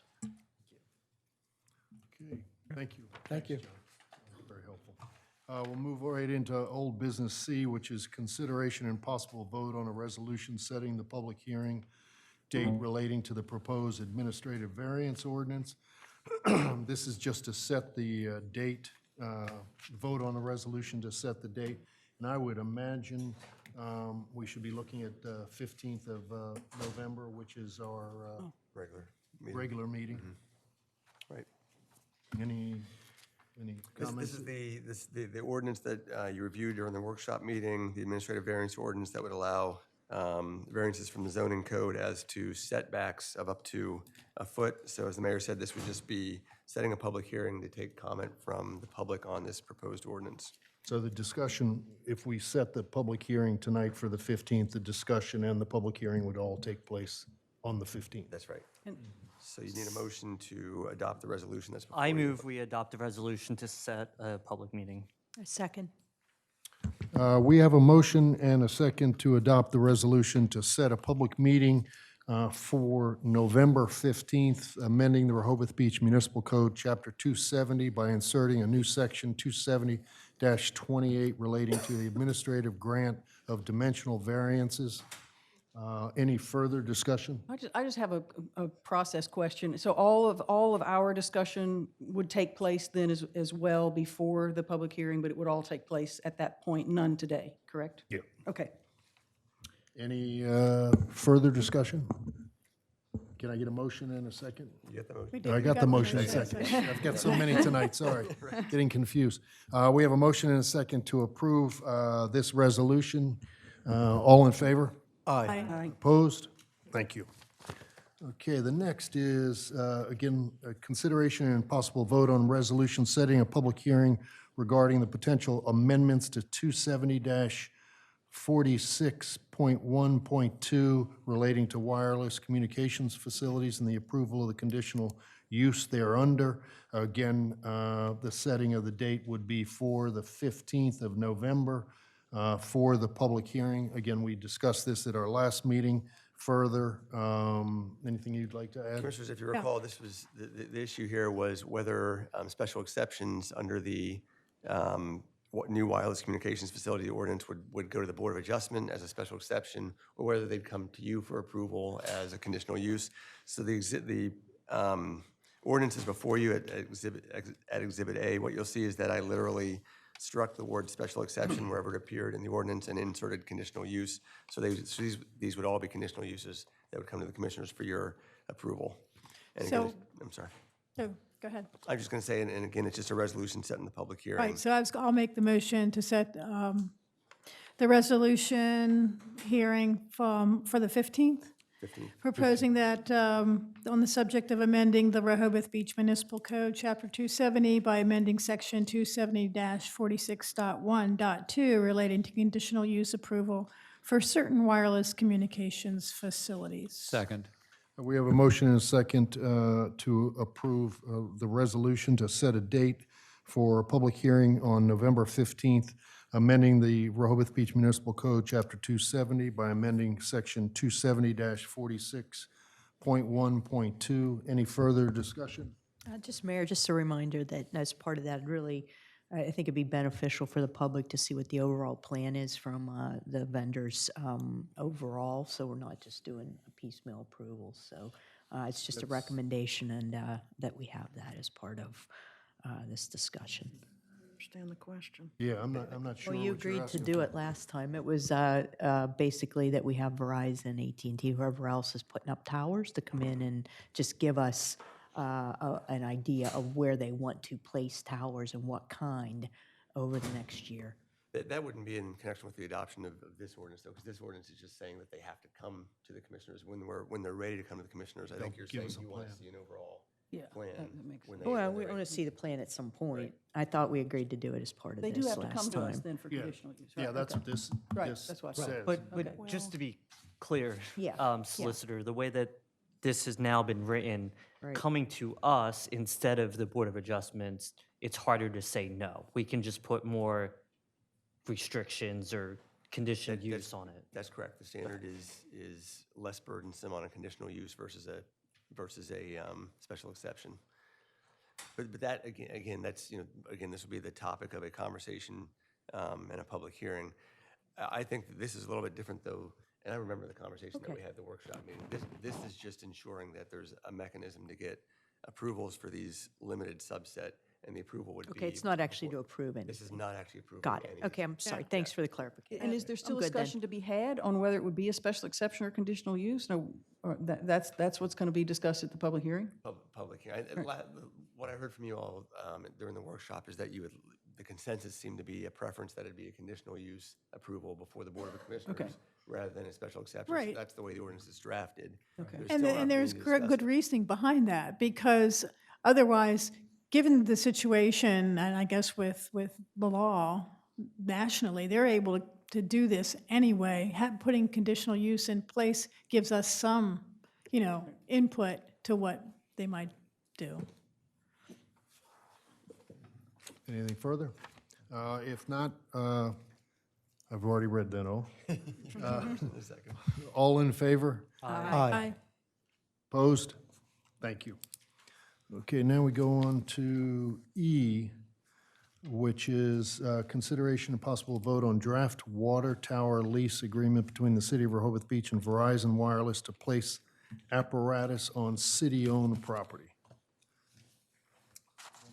This is where I asked for the overall, I think, right, is in the context of this.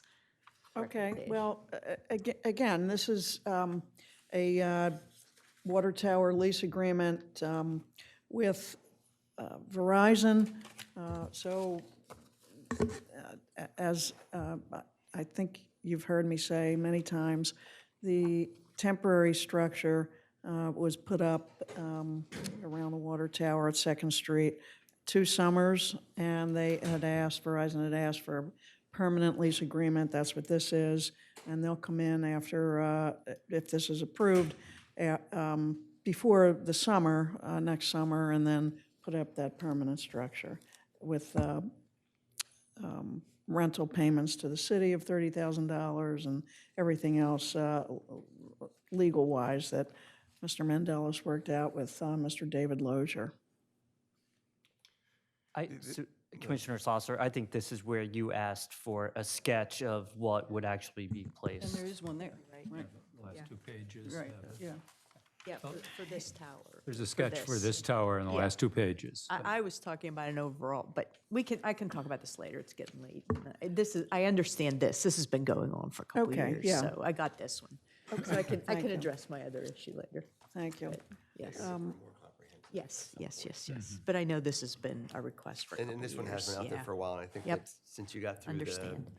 comprehensive ordinance is now in place, this one's probably one that needs to get moved forward and wrapped up. So you need a motion to approve the water tower lease agreement and authorize is it the mayor that signs? And authorize it can be the mayor or city manager, it's not set up either way, so just authorize the execution of the agreement. Can I get a motion and a second to give either the city manager or the mayor the opportunity or the authorization to sign on a draft water tower lease agreement between the City of Rehoboth Beach and Verizon Wireless to place apparatus on city-owned property? I move execution of the agreement for the water tower lease agreement as described. Second. We have a motion and a second to approve execution of the water tower wireless apparatus on city-owned property. Any further discussion? Yes, It- please. There's been Wait, changes from the. Hold on one second, please. Any further discussion of the commissioners? Okay. Have there been any changes since what was presented last to the sketch and the listing of where the equipment was to go and for the access to that equipment? There's been no recent changes. I'm not sure what version you had, Walter, that you reviewed, but The no. problems were that it's, as shown, there was gas tanks and there was items shown that were not immediately accessible through a gate or anything else, losing parking spaces on Second Street. And I just didn't know whether Kevin or anybody had looked over those sketches on the last pages of it to see if my comments were correct. You lock yourself out, it's not serviceable. You already had the situation breaking of the sidewalk when they maintained the water tower. So there have not been any changes. It's been reviewed by both Mr. Williams and Mr. Hamby, our IT director, who is somewhat responsible for that equipment in there as well. Did they review my questions? Probably. I'm just asking, are the last 2 pages firm? Are they subject to review? No, this is it. This is firm. Were my comments There's- investigated? Yes, there's access, and I think you mentioned the gas tanks? Or the, Gas tanks shown on the plan, they're in front of you. no, there was not any issue that I'm aware of with that after it was reviewed. Question was, are there gas tanks? If you don't know there's gas tanks, then it obviously wasn't reviewed. Okay. Thank you. Did we do that? You've got a motion and a second. It's time to call for a vote. We have a motion and a second for this execution of the wireless placement apparatus lease, the water tower. All in favor? Aye. Opposed? Thank you. We're going to right into new business, which is consideration and possible vote on an agreement with DelDOT to award the city of Rehoboth Beach $300,000 for the Grove Park Canal Access Project. City Manager? Yes, Mayor and Commissioners, this,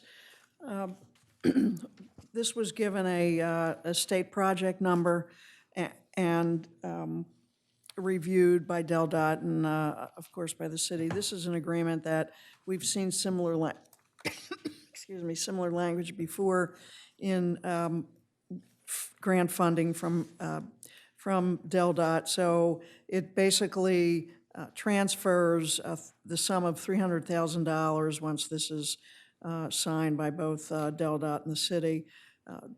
Transfers $300,000 from DelDOT to the city for the sole purpose of funding, at least partially, the Grove Park Canal project, which they're calling the Rehoboth Water Taxi Project. So there's conditions set with this that certainly the city will adhere to, be responsible for maintenance and operations, and this funding cannot be used until without notifying DelDOT of the costs that will be incurred. So it's a standard agreement on their part. It was tabled from the last meeting because DelDOT had not yet had a chance to provide a state project number, and now we have the full agreement here. Okay, if we can get a motion and a second to approve this execution of this agreement with DelDOT to award the city of Rehoboth $300,000 for the Grove Park Canal Access Project. I move approval of this agreement with DelDOT as I described. second. We have a motion and a second to approve the execution of an agreement with DelDOT to award the city of Rehoboth Beach $300,000 for Grove Park Canal access. Any further discussion? If not, all in favor? Aye. Opposed? Mayor, I'll abstain from this vote. Okay, thank you. That's it on the agenda. Now we have commissioner comments, please. Any? Okay, no commissioner comments. The future meeting dates, again, we're going to have our regular workshop on November 1st, our regular meeting on November 15th, and just a reminder, there is a joint planning commission commissioners meeting on November 28th. That'll be at 1 o'clock. October 28th. Excuse me, October 28th. What did I say? You said November. Oh, I'm In fact, already did you there. say the workshop was on the 1st? Yeah, I was going to say, It's the 4th. 4th. I apologize, I Yeah, wrote it so down it is wrong. Monday the 4th, right? Yeah, Monday the 4th, and the regular meeting the 15th. On the 28th, we have a joint planning commission meeting at 1 PM. And then we will have at, right after that meeting is concluded, a special voting meeting of the commissioners on two issues being paving and the North Shore's water meters. And then the third issue is, what is that third issue? The third issue is The merge, isn't it? The merge, The yeah. merge, yes. The adjustment to the budget. so our joint. If there's nothing else, citizen comment, anybody? If not, this meeting is adjourned. Thank you. Okay.